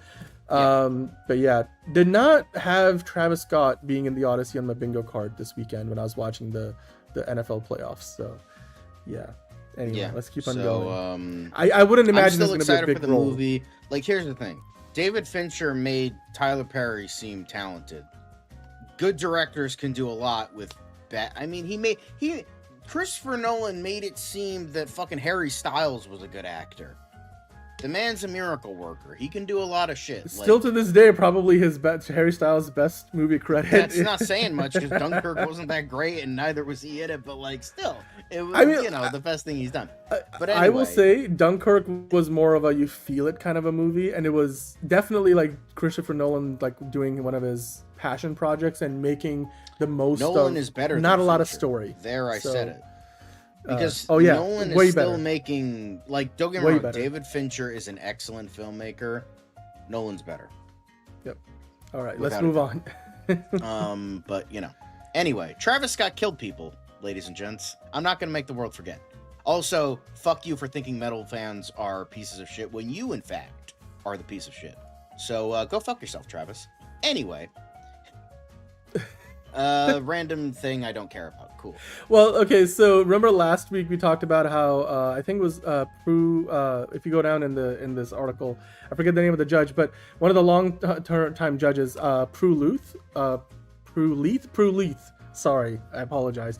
Dame Prue Leith is leaving. Of course, the Great British Bake Off. So in her stead now, Nigella Lawson is been confirmed as the new judge. So we have a photo of her here. Of course, if you are a fan of the Great British Bake Off, if you scroll down, John, a little bit, you'll see a new judge on the team moving forward on the Channel 4 show, which is really popular. It's on Netflix in the US, but yeah, there we go. I've seen a couple episodes. Yeah, I know Fiona but I don't and know her who mom Dame love it. Prue So Leith is, and I don't know who this new bitch is, but congrats to the both. They're going younger. Hey, she looks a lot younger. They got to bring in the sex appeal to Great British Bake Off. Can't have all these oldies in there. I mean, she was the oldest. Like Prue was the oldest judge of the bunch by a good margin. But anyway, I mean, anybody will be better than Matt Lucas. That's just yeah. See, Figueroa loves it. It is a fun show. I've watched. The thing a lot is, I remember. Here's the thing. I watched a season of it with my sister and my mom, and it was great. But then the girl I was championing throughout the whole fucking season last on the second to last episode on a fucking technicality. Yeah. So I fucking boycott. I'm like, I'm not watching this fucking show anymore. Fuck you, I'm out. So like I stopped watching after that because I'm like, I'm not dealing with this level of heartbreak again. Fuck that. I'm not gonna be attached to someone I like and then over some bullshit they get fucking canned. Fuck you. Shout out to my girl. I think ironically her name was Martha, but it's Martha. Why did you say her name? But I know it's very like it's a great show. Like from what I've seen of it, it's a great show outside of Paul Hollywood not understanding what a s'more is. But like it's and them not understanding what Mexican food is. I mean, that was not Brits, great either. But hey, we all have our moments in the British. They don't know anything about like real food. Well, I mean, the British and cuisine. There's limitations. Come on, like literally, Britain's most famous dish is a dish they did not invent. They did not invent like, tikka masala. Right? That's that's my people. That's my people. That's not place British. You fucking had under your it's my rule people. And anyway, like enslaved for centuries. That's like hello. Anyway, I will say the British Bake Off is the Great British Bake Off is one of those unique shows that I'm like that would have never become the cultural phenomenon if it was started out as an American show, but because it's a uniquely British thing. But anyway, Americans love it too, as we have been talking about it for the last 10 minutes. Let's move on. It's reality TV. TV people shows like it. Okay. Yeah. Here's the Come on, thing, Ron. Figure drawing doesn't really like a lot. He likes this, so like let's talk about things he actually likes. So we got to stick with it. Anyway, Mayor of NYC telling people to stay in and read Heated Rivalry during the storm. A true icon. I love the reaction of the people standing behind him the moment he brings it up, because he's like, if you have a New York City Public Library card, you can get the ebook for it and then watch it while the storm was happening. I just love the reactions from the guys behind him. Look on his left. And as soon as he reads that part out, there's like two guys who have like this big ass grins on their faces, and I'm like, gay. This is great. The two of them, they have a gay relationship. Heated Rivalry is, it's just it's their world, we're living in it, because not only were they being mentioned by Zoran Mamdani in his press conference, but if you move across, those are the two actors right there from the show in the middle. If you go to the next link. I think they're the two actors, again, I'm forgetting, Hudson Williams and Connor Story. You see, that's Hudson Williams right there. And then if you go to the next slide, you're going to see Connor Story. Both of them were carrying the torch at the Milan Cortina Olympics. So, they're showing up there. And in the show, they're representing the U.S. and Canada. So, and in the first season, there's a episode early on where they're at the Olympics. So I'm like, they should totally use the footage from this and build it into season 2 somehow, because that'd be a great upgrade on the production value, because it was a small budget show that absolutely more blew gay up, and not as good writing.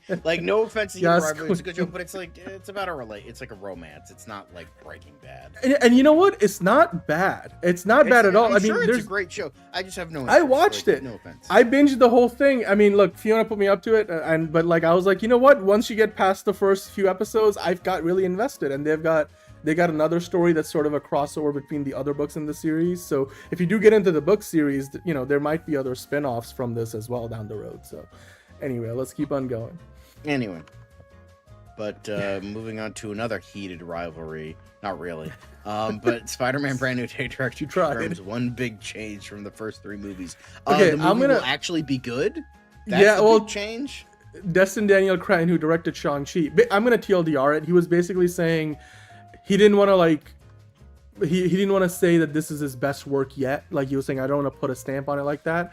But he was like, I wanted to, make this movie different in tone. And basically he's been implying that this is going to be a darker, more grounded version of Spider-Man, because they're kind of starting from scratch, which we know because, he's got to make his own suit, pay his own rent. Nobody knows that he's Peter Parker, or he's Spider-Man. Peter Parker nobody remembers Peter. There's no more Happy Hogan. Aunt May died. Tony Stark died. MJ doesn't remember him, Ned doesn't remember him, and then they've gone up to Harvard, and he had to finish his GED because he couldn't walk at his high school graduation. I'm like, I get it, and as long as they can nail this, because I just recently rewatched No Way Home, and I'm like, that movie was by far the darkest version of Spider-Man in the MCU that we had seen, and it gave us the most character development for Tom Holland's Peter Parker. So I would love for them to be able to hit this out of the park, John, but I don't know. Destin Daniel Cretton did a great job with Shang-Chi. He's the showrunner for Wonder Man. I hope he hits with this too. So, yeah. Indeed. Yeah. But speaking of, Boss Logic continuing to be one of the GOATs, he recreated the original Twin Towers Spider-Man poster that unfortunately had to be, kind of erased from existence because of obvious reasons. But But yeah, definitely giving us those kind of Raimi vibes with this poster. But yeah, Boss Logic, one of the GOATs of the internet. Especially if you're going with that version of Spider-Man or Peter Parker, who is struggling to pay a rent and living in a little apartment. Yeah, I'm like this.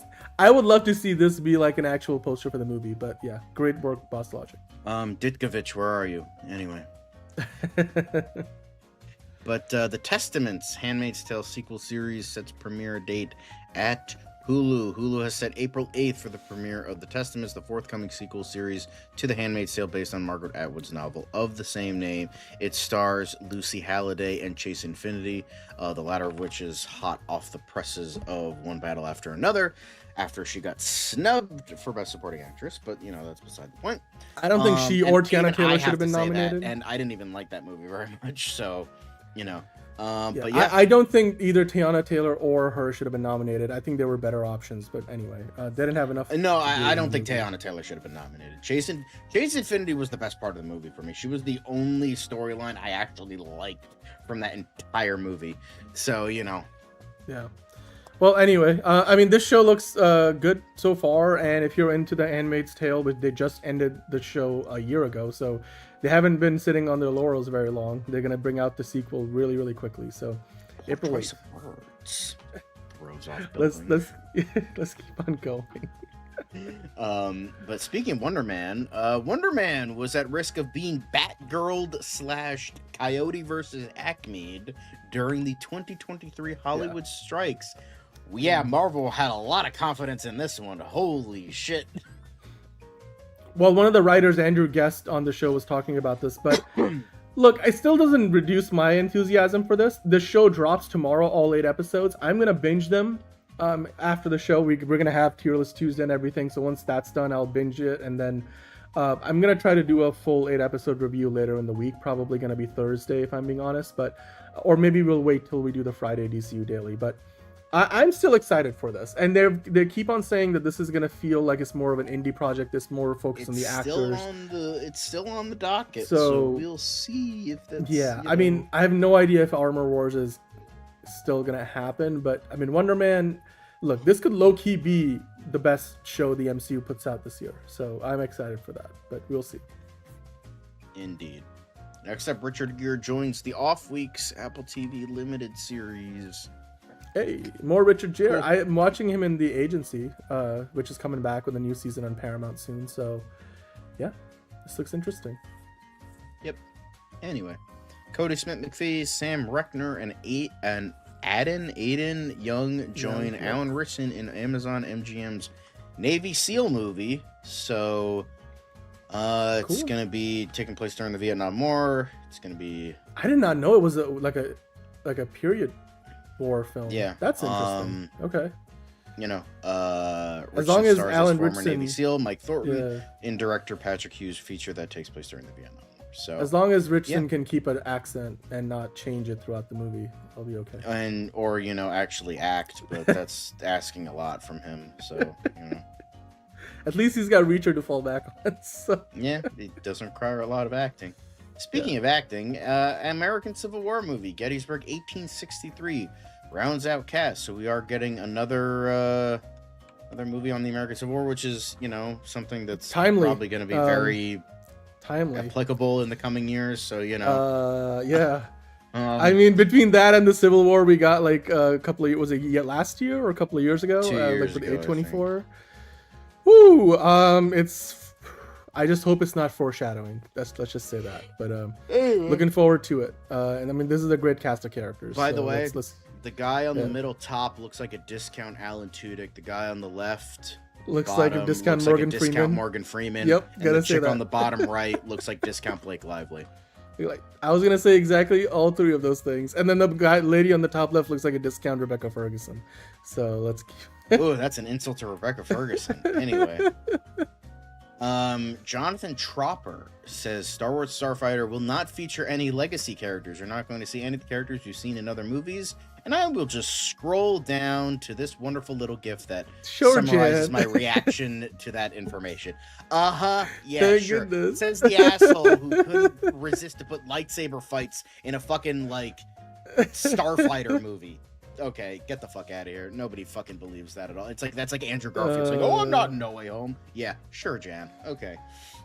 Sure, Jan. Okay, let's keep on rolling.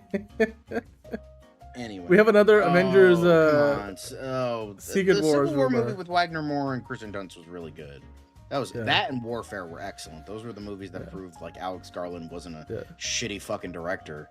Unlike I mean, they do have Tom Cruise potential. Well, I don't think he's going to be in Star Wars Starfighter, but he's directed one scene, I guess. He directed a lightsaber scene in a Starfighter movie. Go figure. He's a legacy actor, legacy movie star. Anyway, Avengers Secret Wars, John. I remember this rumor kind of was out there a while ago. Apparently is back because there's the report going around, and again, take it with a big grain of salt, that Aaron Pierre is amongst the actors being eyed to play the MCU's new Black Panther, and the idea would be that they would essentially age up Toussaint, like, you know, the son of T'Challa in Wakanda Forever, and then kind of bring this aged up version of T'Challa basically, and we would see him in Secret Wars. Do you think there's any chance Aaron Pierre could even commit to this? Because now he's going to be, you know, in Lanterns, and I'd imagine that Jon Stewart's going to be involved in other DC projects coming up. Do you really think he can also be a Black Panther at the same time for Marvel? Yeah, if they offer him enough money, and if Lanterns sucks, he's be like, okay, I'm gonna go to Marvel now.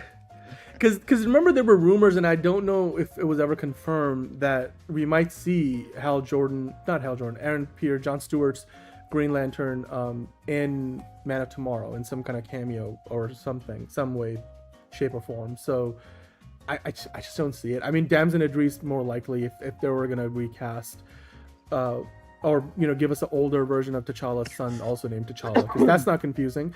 But anyway, let's keep on moving. Sam Raimi's Spider-Man 4 will never happen because it wouldn't be right to resurrect my version. I handed the torch off to someone else. So yeah, that makes sense. Yeah. I mean, the Spider-Man 4's ideas, well, at least the alleged rumored ideas of what was gonna be in there, wouldn't make sense, wouldn't fit with the continuity that they would have now, because I believe with what little information we have of Spider-Man 4, the biggest thing was like Sam Raimi was gonna have it so that MJ and Peter permanently break up and never get back together again, and it's Peter was gonna go be with Felicia Hardy, who wasn't gonna be Black Cat. She was going to be the daughter of Adrian Toomes, and she was going to become the Vultress, and the leading lady for that was going to be Anne Hathaway, ironically enough. So she can still do it. She still looks the part. So that's what they were like preparing for, and considering that in No Way Home it was confirmed that they're still together, it was like, really, it was hard. A lot of sense to have like this iteration of Spider-Man 4 in that universe when it's pretty much all but confirmed that, you know, he's not part of that. Dude, like, Peter Parker was almost on the wrong end of, I feel like it was almost an abusive relationship. Like, I don't know if I will go as far as to say that, like, in that version of MJ, from what I remember at least. Especially like the yanking back and forth, and the fact that they said Tobey Maguire's Spider-Man says in No Way Home, he's like, it was rough for a little while, but we eventually figured it out, you know, worked at it. And I'm like, okay. Yeah, she cheated on me with like 16 other dudes, made out with them in front of me, but we like figured it out in the end. Yeah, you know, trying to do better. But I will say that I agree with Caleb. We do need Amazing Spider-Man 3 a lot more than we need a Spider-Man 4. I would love to see, because Andrew Garfield is still young enough that I'm like, he could just don't do the ideas from the original idea of Amazing Spider-Man 3. Because we don't. No, we don't need they already did a Sinister Six. It was called No Way Home. Let's just move on from that. And no, like, there was the whole idea that they were like gonna bring dead people back to life with like a serum or something, and I'm like, ew, no. Gross. I mean, they cut that scene where apparently Peter Parker's dad is still alive. So I'm like, you could have just made that like canon, because like there's a deleted scene where he gets to hear that line, like, you know, with great even though his Uncle Ben already said it to him. It was like a reach around, like they didn't say, it was, with great power comes great. You have the right to do those things, responsibility. It's almost as bad as like if you do great things, great power will come, or whatever the fuck. Well, apparently his dad, who's somehow, you know, survived the plane crash in the first movie, is alive, because they meet up in the graveyard where he's mourning, I assume, you know, the now dead what am I forgetting? Gwen Stacy. And he gives him the line like, with great power comes great responsibility, Peter. And I'm like, okay, because like pretty much at that point every other, you know, parental figure in his life was more or less gone. So, well, Aunt May was still around. So but you know what? If not for any other reason, I just want to see Andrew Garfield back so he can fight an alien, and maybe he will get to do that. Maybe he will. Wars. Maybe he will be Venom again, unlike the other two. You know. We'll I bet you. You know what? I bet Andrew Garfield can do a better emo Peter dance than Tobey Maguire did, because he's got the flexibility. So. Yeah. Anyway, Let's keep on going. But speaking of Sam Raimi Spider-Man, Tom Hiddleston on Spider-Man, we're all kind of here because of Tobey Maguire in a way. That film was the beginning of where we are today. Yeah. John, Loki is the god of stories. Do you think he's hinting at the idea that Tobey Maguire's Spider-Man? Because there are rumors that Doomsday starts with, basically Tobey Maguire's version or timeline, dying off or being destroyed by an incursion. So we start off by him potentially fighting like the X-Men and including Wolverine, the Hugh Jackman Wolverine, and then they somehow end up in the TVA. So I don't know. Maybe Tom Hiddleston might be hinting at something. Like maybe, but like I would say, Blade crawled so X-Men could walk, so Spider-Man could run. It was all a proper lead up. Or swing. I think all of them, or swing, all of them led up. I feel like each of them wouldn't be here without the other, and like it was a proper lead up. I think Spider-Man was the biggest propel of like all of this, but there also wouldn't be a lot of it without Blade and without X-Men, because those were also very important. I wouldn't say it was just Spider-Man. It was all kind of concurrent. I think we can't look at it like one happened then the other one happened, but yes, they did have an impact on each other. And because at the time, that whole era from the late 90s to the early 2000s, DC was sort of like on ice. They didn't literally, because Mr. Freeze and Batman and Robin. But anyway, let's keep on going. But next up, we have Darkman, Sam Raimi's original superhero that was showcased in the early 90s. Apparently it's getting a reboot, and it's moving forward with Don't Move filmmakers Brian Netto and Adam Schindler. And Raimi has produced their Netflix thriller, so they are on board to direct the Darkman reboot. If we're talking Sam related, it's Darkman. We talked about Darkman with him. We got a love and affinity for Darkman. Darkman was my favorite film for a good portion of my life. It was the movie, so Darkman would be really interesting. And Raimi alluded to Netto and Schindler being on board to develop Darkman. He's like, Ghost House Pictures, which is his production company. The company I work with is trying to make it right now. We have a script and two great directors, but we still have some difficulties with the financing, as it always does. It always happens the same in the movie business. So yeah, I mean, I have said for years that I think Darkman could benefit from a good remake, because the original movie is okay. It's just very messy. Like, it didn't really... I feel like it wasn't sure what it wanted to be. Like, it didn't know if it wanted to be like a film noir, like a science fiction based movie, a superhero movie. And it was, I feel like, overall very confused on what it wanted to be. But it was okay. But I feel like getting someone with a proper vision, like, to work on one of those aspects to really make it work, I think it would work. I think it could benefit from a good remake. Nothing against Sam Raimi. It's just Darkman was a little iffy for me. So, but yeah. Well, I mean, look, I feel like Sam Raimi at this point is literally just manifesting, working on more superhero cinema. He's like, all right, fine. I'm going to produce the superhero movie I had to make when I couldn't get rights to Batman or The Shadow. So, fine. I got it. Yep. Anyway, let's keep on going. Last but not least, we got to talk about... Certainly not least, Alejandro G. Iñárritu's The Revenant returning to IMAX theaters for film's 10th anniversary. So, cool. Dude, you know what I forgot? They mentioned in this article that this movie made, like, The Revenant made $532 million at the box office. I was like, it really was a different landscape before the pandemic. Because I'm like, there's no way The Revenant makes $500 million if it released today. And it just goes to show you how much the movie landscape has changed. But yeah, it netted Leonardo DiCaprio his Best Acting Oscar, and Iñárritu has that performance, but it was still good. It was fair. Still good. I mean, Tom Hardy was in it. I think wasn't Tom Hardy nominated for Best Supporting that year? I forget. Like, he didn't win. But yeah, I mean, look, Iñárritu has that Tom Cruise movie coming out this year. That I'm excited about. Was it called The Digger? Or Dig? I forget. That Tom Cruise movie looks fun. But hey, that's all the quickest that we got. So let us know in the comments down below which of those stories were your favorite. And of course, we'll bring in more quickets on tomorrow's DCU Daily. But, well, we are done with the news part of the show. That just means that we're only getting started, because we're about to get into the best part of the show today.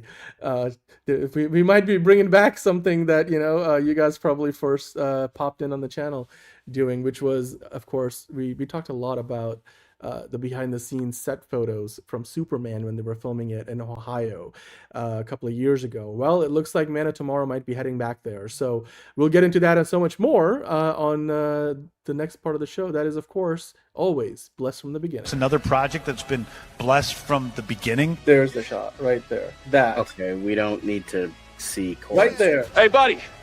Eyes up here. Now you want to get nuts? Let's get nuts.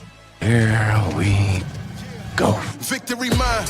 Ask me how am I doing? I'm telling you, really, I'm doing sublime. I never wait in the stewardess line. I just go do it. I'm moving my time. Really had nothing to do with it. How am I moving? I'm moving like you want to shine. Follow my lead. Don't listen to lies. I had to put me all in the line. That's why I know that victory's mine. I prefer Jared Leto. Hunka hunka!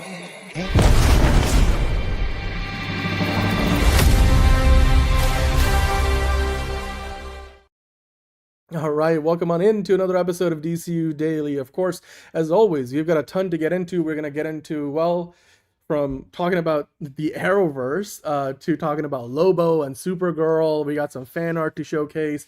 We're going to be discussing, Sam Raimi, continuing to potentially manifest his quest to do more superhero movies. Well, James Gunn certainly knows now that Sam Raimi once upon a time wanted to do a DC Batman film. So we're going to get into that. What did Gunn say about that? Of course, then I've been mentioning it. I think, speaking of which, John, you mentioned it right at the top of the show that, Man of Tomorrow, we have some idea of where they're at least looking to film part of the movie when they start production later this summer. So which part of DCU Daily are you most excited about today? If I had to say, if I really had to say, probably Lobo. Yeah, Lobo. It's always Lobo. I totally hear you, and I don't blame you. So without further ado, as we usually kick off DCU Daily, let's get into the Parrots, Ducks, Pelicans of DCU news. For those of us who suffer with bird blindness, let's talk about the DC quick hits. The first one, I just came across this interview from a recent Comic-Con event, not like the San Diego Comic-Con, but there was, events like this happen year round, and at this event that was taking place, I believe, over the weekend, Melissa Benoist and Tyler Hoechlin, of course, Supergirl and Superman of the Arrowverse, and then I guess depends on how you count the Superman and Lois it shows continuity. They were talking about their first experience, or one of their first experience doing stunt work on wires, because like Melissa Benoist was like hanging up like high with Tyler Hoechlin on wires, and then they just like do a rehearsal where they have to drop her and she has to do like a superhero landing, and she was like in the middle of telling a story, and they do the rehearsal and she's like whoop, and it's just like this reaction, and she's like, then you like get up and walk away like like a crab walk, because the way the wires are like tied into usually around your waist. So it really gives you a wedgie, especially because you might be on wires for hours at a time. Right up in the crotch area, as I mean, Toby Spider-Man would say. Exactly.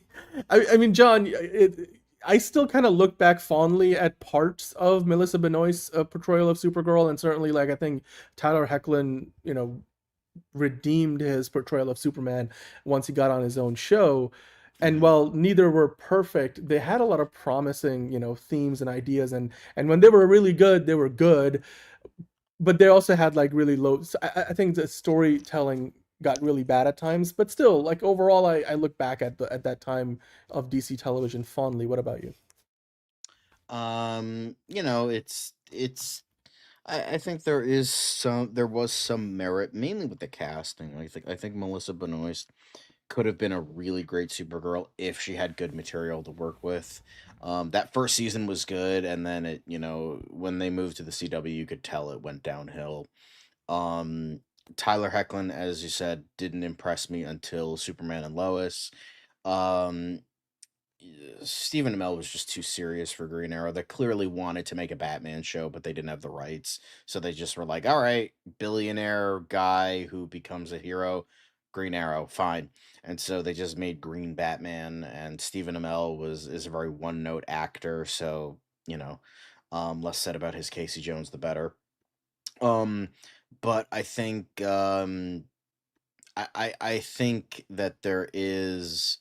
I mean, Grant Gustin was great. I mean, they did bring back all these great actors to play they brought back John Wesley Shipp in like multiple different roles as Jay Garrick, the original '90s Flash, his dad, all that stuff. So, and I think there was some fun episodes here and there. It's just like usually after like the first few seasons, they kind of just went downhill. Like after like first two seasons of Green Arrow that went downhill. First two seasons of The Flash, it went downhill. First season of Supergirl went downhill. Legends of Tomorrow, it actually got better, and then it got worse again. The seasons 2 and 3 were good, and then Legends of Tomorrow kind of went downhill. Superman and Lois was the only one that was consistent for all 4 seasons, even though the 4th season you could tell that they didn't have as much of a budget, and they had to speed run a lot of the stuff that they really wanted to do. I could tell that they wanted to do more, but like they just couldn't because they were impending of getting canceled. So they're like they kind of had to speed run stuff. But even then, it was still a good season. It was the weakest, but it was still good. It ended on a good note. But yeah, but I mean, still like there are some good moments you can look back at, and certainly like they clearly, regardless of how well told the stories were, you could tell all these actors loved each other and had fun on set. So. But yeah, let's keep on going. We move on from Melissa Benoist's Supergirl to the new Kara Zor-El. Of course, we're going to see Millie Alcock playing the role this summer. But it looks like the merchandise is out, people. You can go on Amazon and get a hold of these shirts. You got the one with the logo from the poster and the full costume of Supergirl. And then, of course, you got the True Justice whatever with the darker version of the logo. I do like that they have these 2 different versions of the logo they can play with, because one kind of ties directly into the Superman look of the character, but then the other one sort of like the darker version that we're meant to get, because Kara Zor-El isn't so righteous, or like certainly isn't like looking for finding like looking at everybody and like what does Lois say, that you look at everybody and you think they're beautiful. Like Kara Zor-El is not that. So but John, your thoughts on this merchandise? Again, I'm sure we're gonna get a lot more of this. Like when DC has it on their shop, they probably already do have a few things like this, but you could go and get this on Amazon. It's a good start. Mm-hmm. Are you gonna be getting it? Maybe, I don't know. Like I was excited for, really excited for Superman, but not as excited for this. So probably not, unless like I'll probably get it like if the, movie is good. But yeah, I can't imagine I'll get it like now and then the movie. Like I had a lot of confidence that Superman would be good. I don't have any confidence in this. Sorry. Okay. Well, but you know what? I bet you do have a lot of confidence in Lobo, because Boss Logic is Boss Logic still killing it. Banger posters. Like holy shit! This was before we got that like full look at Lobo last week, but holy shit! Like I would take this and just slap Lobo on like the low. If this was a teaser poster for Lobo's own movie, I'd be like, yeah, totally get it. Looks hot. I want one on my back wall. So let's keep on going though. We got more fan art to get into, because Boss Logic outdoes himself, because once he got to see a more fuller look at Jason Momoa as Lobo, he did this version here, and then this one, the best part, John, is the wanted sign for Deadpool at the bottom. Did you notice that? Because that to me was the best part of this. I was like, we want that Lobo versus Deadpool crossover. Like they're doing a Deadpool Batman crossover. We need a Lobo Deadpool crossover. But yeah, this looks. I mean, which of these posters do you prefer? I like the second one. It just has a little bit more. And it has the dolphin. Love that. So. This is great. Love to see it. You got the dolphin. Yeah, that's true. I love it. I hope the Boss Logic does so much good work. He's actually done real posters before for movies, so I hope they bring him in over at DC and turn some of these into like official posters. Especially, I do think we're gonna get like a Lobo movie, so he's already got the look down. So anyway, let's keep on rolling. But next up, this very controversial little ditty right here. Supergirl might be the best looking comic book film of 2026. Why though? Well, I mean, look, I looked at this collage and I was like immediately kind of taken aback in the sense that we keep saying the movie doesn't have color. And I know what we're talking about because there's a lot in the teaser so far that showcases like brown, brown, brown. But like the one thing you can't say is that everything looks flat or that there is no color. Like clearly you look at this and you're like, okay, well, color in not maybe every shot, but there's certainly some beautiful moments. I'm just gonna say that maybe looking at this, and there's like other ones out there where people take like all the screenshots from across the movie and then they'll like do like this zoom out and you get like to see how dark or bright or colorful a movie is, and they put them in like a huge collage. I forget which account does that. There's a couple of them out there. And so like people are like when they're claiming like, oh my god, like let's say one of the Zack Snyder movies is like absolutely dull and colorless, and they'll put that together and they're like compared to the Batman, and the Batman is really dark. But like because sometimes people confuse actual color and cinematography with thematic darkness. So I looked at this and I'm like, look, yes, it's not. I'm not saying this may be the best looking superhero movie of the year. I think Spider-Man: Brand New Day so far might be, even though we haven't seen a full trailer for it outside of the leaked one. But I was just like, maybe we are sleeping on the cinematography of Supergirl, because I'm like, some of the compositions are pretty beautiful. They didn't get I don't think they nail everything. I think that shot of the sun behind her and she's smiling with the suit on looks a little cheesy, out of context at least. But I guess we'll see if it gets better once the movie's out, because some of the shots that don't look as convincing have a lot of VFX in them, like that cape is CGI and that fight sequence. But and then clearly when you see Krypton being lifted out, or not, Argo City potentially being lifted out of Krypton, that looks like it's mostly all CGI. But like the shot where she's got all those lasers pointed at her, like, I mean, that looks pretty damn cool. Like, I mean, to me, that looks very Guardian, so the Galaxy X. And then her heat vision shot looks pretty good. So I'm just saying, maybe let's wait to see the movie and it might surprise us. But then again, who knows? I would just wanted to bring this up. So, yeah. Fair. But I don't know. It just looks kind of bland to me in some shots. I mean, some of them do look good, as you mentioned, like Krypton shot and this shot and this one. I don't have, it's just like I wish there was a little bit more color. That's all. But the ones with color, like this one and this one, this one exactly. kind of sort of, but for the most part, it's just not quite as great. Well, I guess we'll see. Like, we're only a few months away now, less than 6 months. This has a lot of color, though. I mean, look at this fan art. I mean, we have talked about Uzi. I think, was it Uzi art or Uzari art? They put together some great, fan art for a lot of DC stuff, and their Supergirl works have always been, on the money. I mean, I love this look at Kara Zor-El. What do you think, John? Looks good. Yeah. All right, let's keep on rolling. A lot of fan art. But now we also have a little bit more on the Clayface film. This is from the Clayface Film Crew t-shirts. Yeah. And we have a good look on what the logo will be. This was kind of assumed for the logo, so that's something. But yeah, it looks good to me. Like, it has like the melting of like the clay and all that stuff. So if that's gonna be the logo treatment, that looks pretty sick. I like it. It's not too over the top, but it's you could tell like the crew on the movie by now they're able to kind of showcase this stuff because they wrapped up last year, right? So they've probably been sitting on this stuff for a while. But yeah, let's keep on rolling. This next one, I feel like we talked about it before, but I guess Kristen Milioti recently reiterated the idea that, well, she was doing an interview, and this is from Deadline, where she was saying, well, with regards to the Batman Part 2, definitely not in the film, which is a bummer. And you know what? Yeah. I think that's really is a bummer. I mean, especially looking at this photo, but like also just, she was an amazing part of the Penguin. So I mean, when we talked about it last and we were kind of speculating whether she would be in the movie or not, I was like, like she's such a breakout character, and Kristen Milioti like won, a bunch of awards for it. I forget if she won didn't she win the Emmy for it. Am I forgetting that? I don't know. I don't Or remember.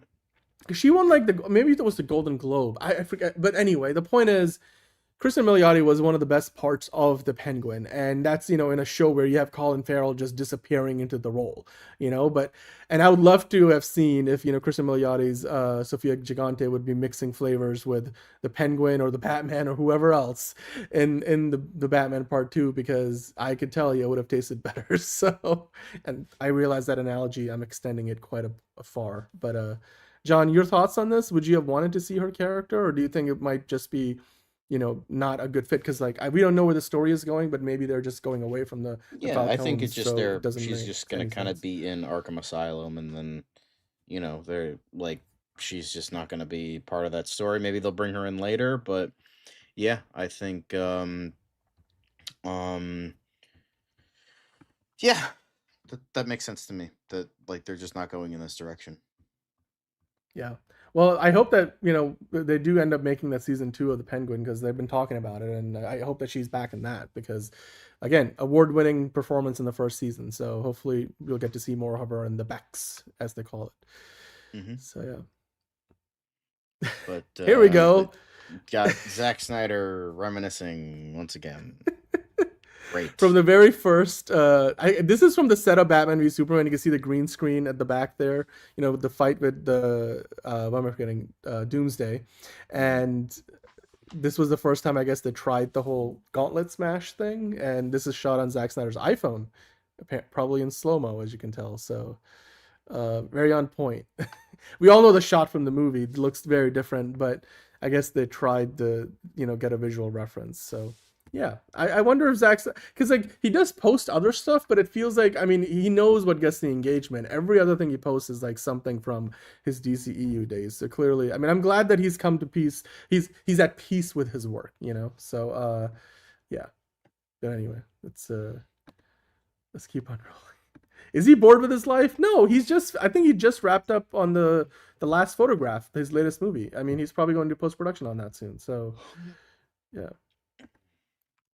But Brad Meltzer had this to say in regards to what the American way really means. A lot of people think that truth, justice, and the American way part of Superman's slogan that has kind of been like the American way wasn't always part of like I think it was the radio show that originated it, or maybe it was the George Reeves show, but it wasn't always with the character. But he makes a very good point here, that if you think the American way part is about superiority, cruelty, or dominance, you're missing the whole point of the Superman comic book. So it's essentially what I've been saying for years. It's just like getting rid of the American way isn't like, oh, because it's America superior. It's like kind of like the old-fashioned goodness that we need to treat people and with one another, and what America was founded upon. So it's mainly about that. It's not about like any sort of superiority. And in this day and age, it's definitely not about that. So yeah, I don't know. I just always found it to be very silly that they got rid of it. Yeah, and honestly, I think we could use that message today more so than probably ever before, and very timely. And that's why I think Superman did so well last year. Like, there's literally people that I've heard from who are like, it just felt like the world was right for a little while, like it just made people feel better in a way that kind of like went beyond the constraints of the movie itself. Like that, it's very rare these days that movies outgrow and go well beyond just being a movie. Like it means more to people, and we have seen that with Black Panther. I think the first Wonder Woman movie did that. But yeah, that Superman movie certainly left much more of a mark than any other superhero movie that came out last year. But with that, John, in Sam Raimi's quest to, whether intentionally or unintentionally, continuing to manifest his destiny with more comic book movies. Of course, we know he wanted to make a DC Batman movie a while ago, and we even did a Fancast Friday episode about, he recently mentioned that the only thing he finds wrong about the comic book movie genre today is they don't let him, or they don't give him more of them to make. And well, we did a whole Fancast Friday about Sam Raimi doing DCU movies, and we picked a bunch of good options. You guys gave us a lot of good ones, so go check that out. But John, over the weekend, it looks like the word got around to Sam Raimi with, how social media was blowing up with his previous interview talking about comic book movies. And well, he shared his love for DC and said that he would take on directing any film, that James Gunn would throw his way in the new DCU, as long as the script is good and has heart. There's a longer quote here. I don't know, John, if you want to go through that, but your thoughts on this? I mean, clearly, the word's getting around, and Sam Raimi is becoming aware that there may be interest from the fans, at least, and they would welcome him with open arms in the DCU. But would James Gunn do that? That's the question. I mean, Sam Raimi has said, there are a lot of DC characters that I love. It would just take the writers creating an original story based on them that was true to the essence of each one and was part of their real universe.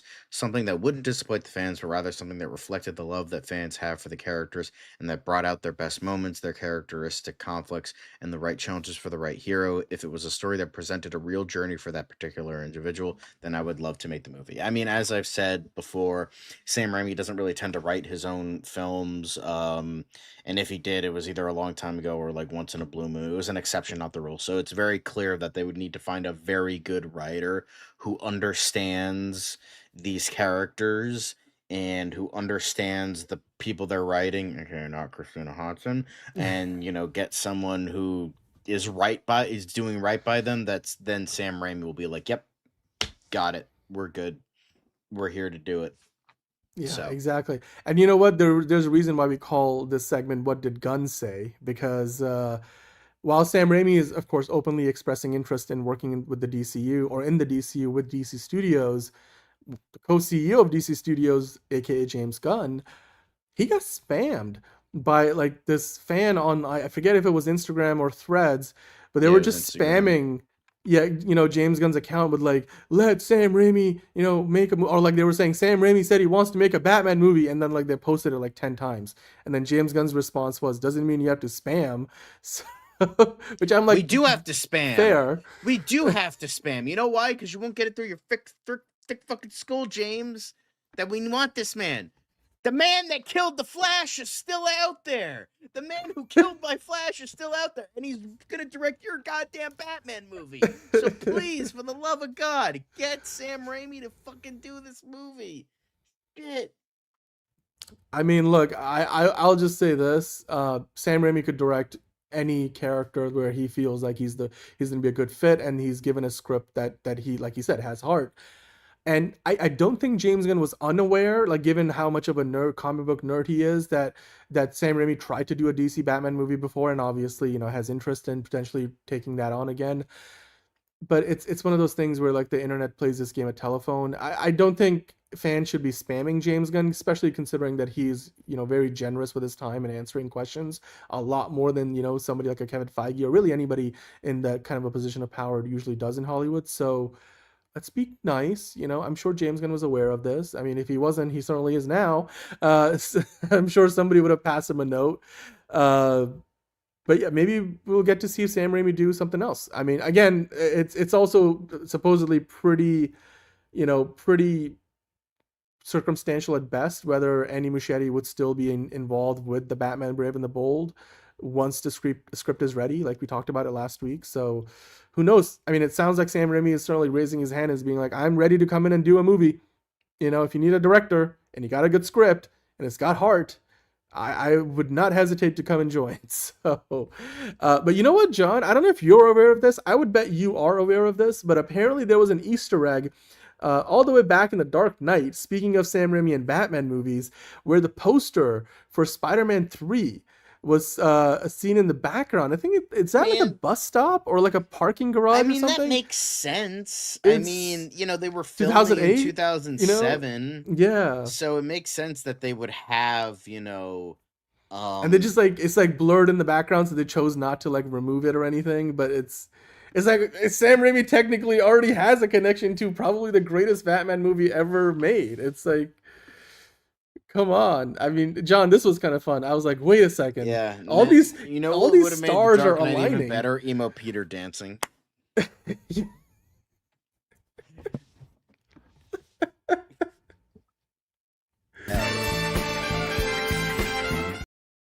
Yeah.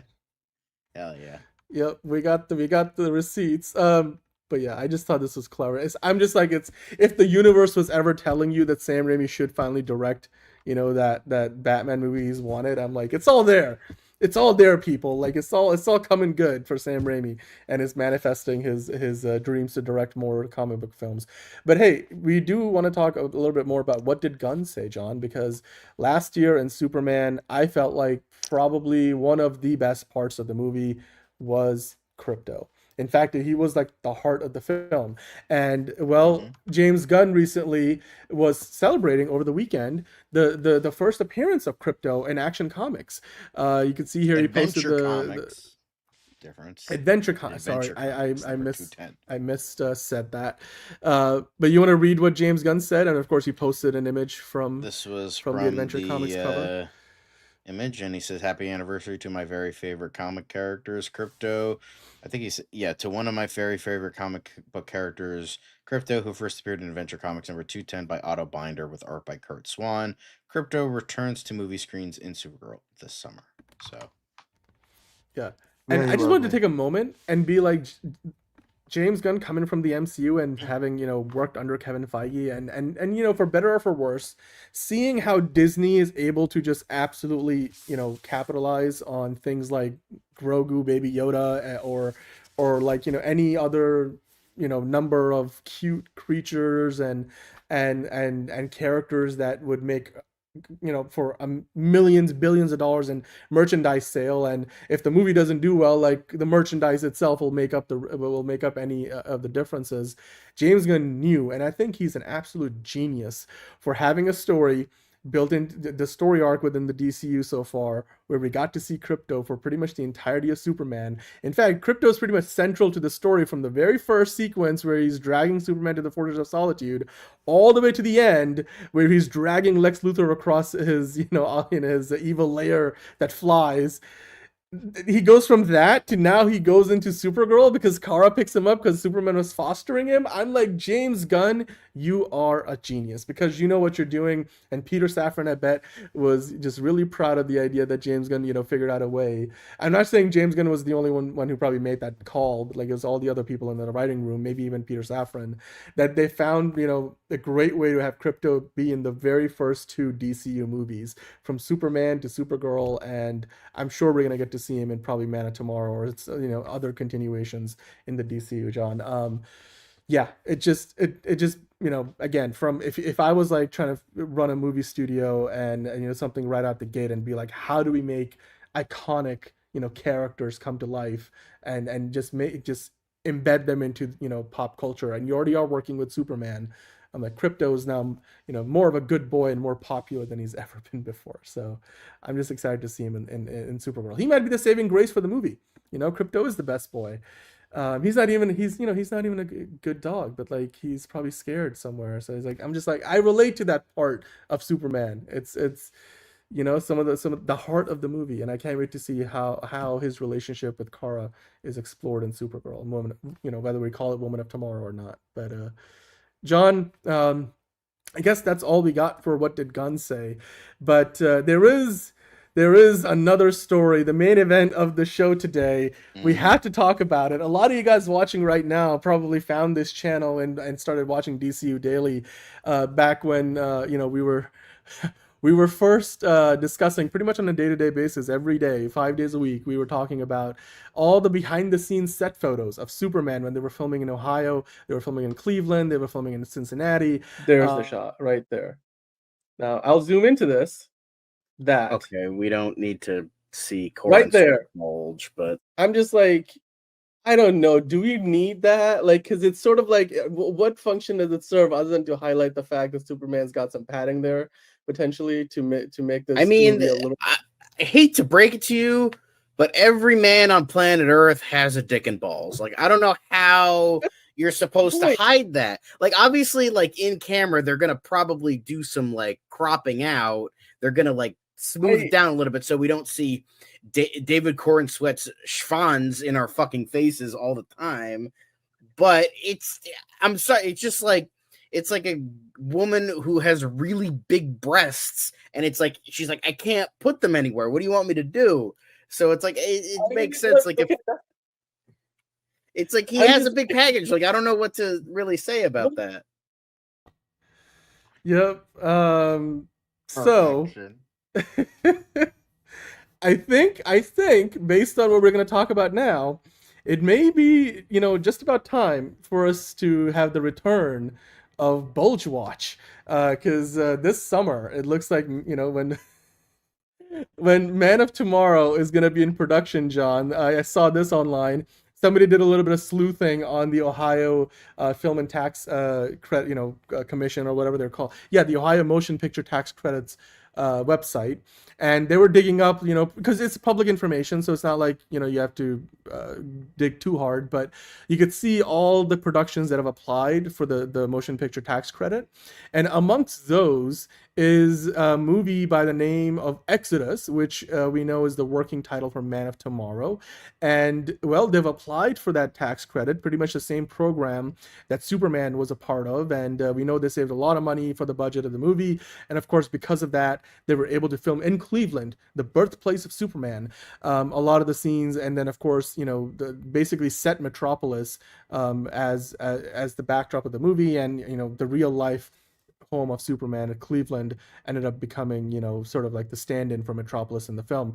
So it looks like if that tax credit is going to get approved, then Cleveland will once again serve as Metropolis in the DCU for Man of Tomorrow. John, how excited are you about this? Because we had a whole summer of talking about, the behind-the-scenes set photos. I mean, that whole short that we were just watching, like that shot, like ultimately, clearly, like the whole Mr. Terrific thing, by the way, hello, Stacy, that ended up being just one of the post-credit scenes, the whole like, gosh darn, I could be such a jerk sometimes.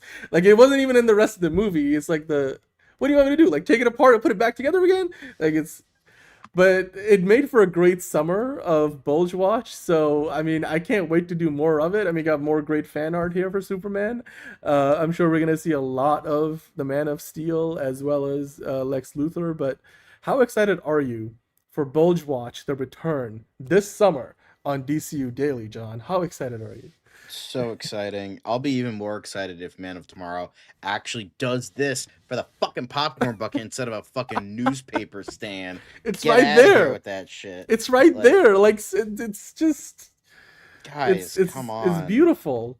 It's either It's that. beautiful. Okay, I will say it's either going to be that or like Brainiac's ship. I'll take Brainiac's ship. That would be cool. That would be cool as Oh, yeah, but you can have multiples. Like they had like 5 different Yeah. versions. I'm like, it's just give us like You could a have few like different Brainiac's ones. head, and then like, Yeah. it'd be cool, like, because how he has like the wires coming out of his Yeah. head. Like you could have some of the wires. One of them is a straw. and Straw, you could have like a yes, drink exactly. compartment in there. Kind Yep, of like what they did mhm. with the Herbie one for With Fantastic. the Herbie, yep. So, Oh yeah, yeah, we both got one of so, those. Liz would be still jealous of that. I do. I still have it. It's right. It's on my bookshelf. Mine is in like a different room. I'd have to go look for it. But I can. Yeah. Well, we'll have it in the background by the time this summer comes up. But yeah, Bulge Watch, everybody. It looks like the return of Bulge Watch is coming. Hashtag believe in the Bulge. We might be getting a lot more for inside looks especially if they start shooting in Cleveland not inside like they look did. on the bulge. We don't want to look inside behind the pants. scenes Hello. looks. Behind the scenes looks at Although the according bulge. to like canon, the person that's in the bulge is Nicholas Holt with that phone. So there's that. Well, yeah.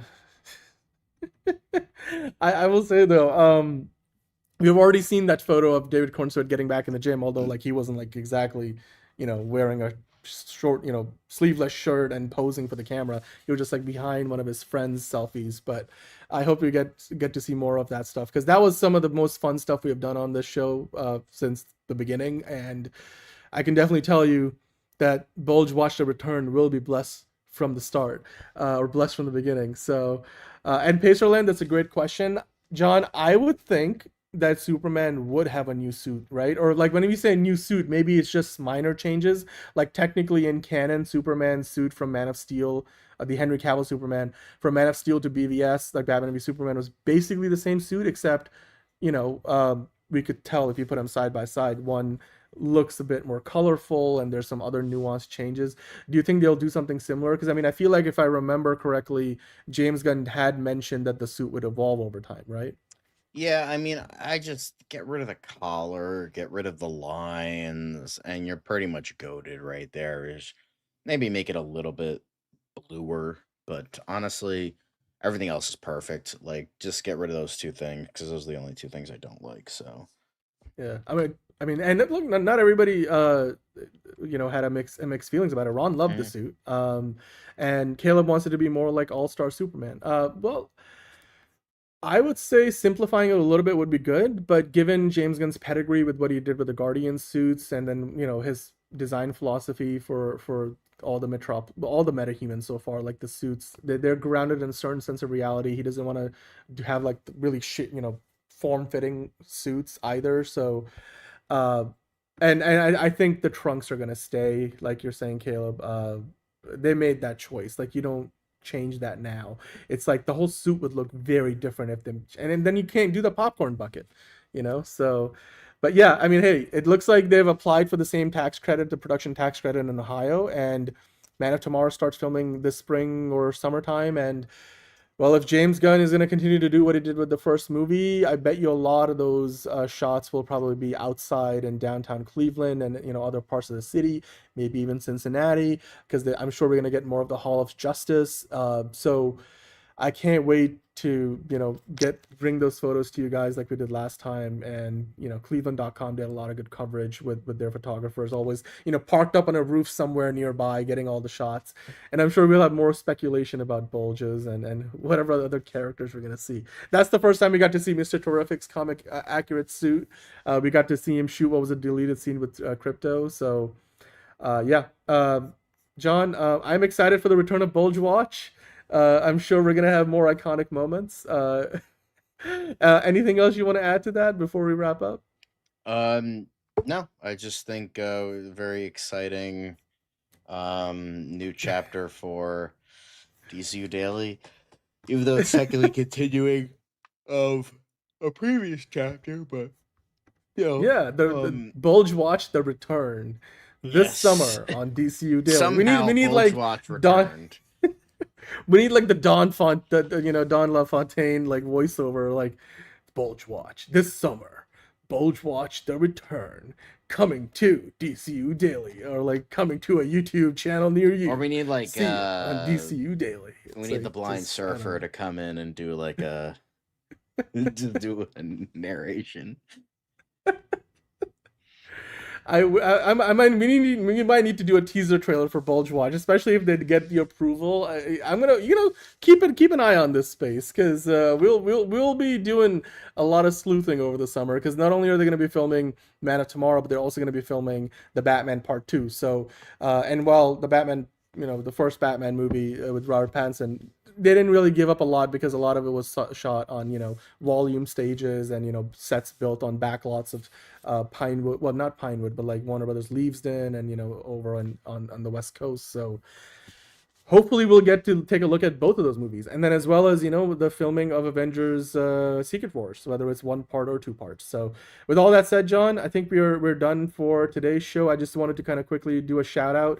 Tier List Tuesday tomorrow, the poll is up, and the link is in the description down below for this video, as well as in the live chat is pinned to the top. So if you haven't already, go vote for your Tier List Tuesday topic for tomorrow, because John, it looks like Avengers movies is winning right now with almost half the votes. So if you guys want to change that, or even though we already technically ranked them, we didn't rank the Avengers movies against each other, so we're curious. We just did like phases ratings, 1 through 3. So we'll change for that. So yeah. But with that, guys, make sure to join us tomorrow for another episode of DCU Daily. We'll be back live with DCU Daily, and then after that, we'll be doing Tier List Tuesday. As of right now, the poll says is going to be talking about Avengers, movies, ranking all 4 of the Avengers movies so far.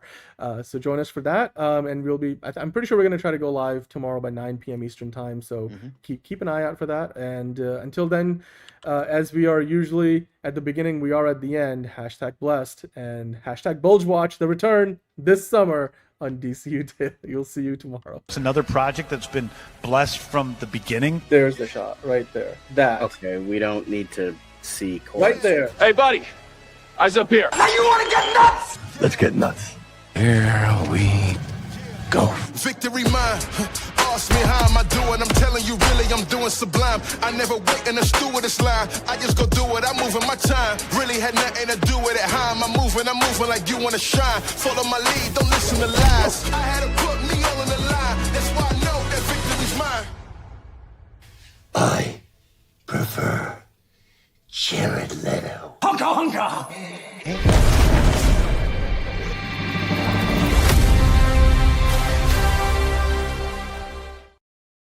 And fuck Jeff Snyder and fuck Tom King.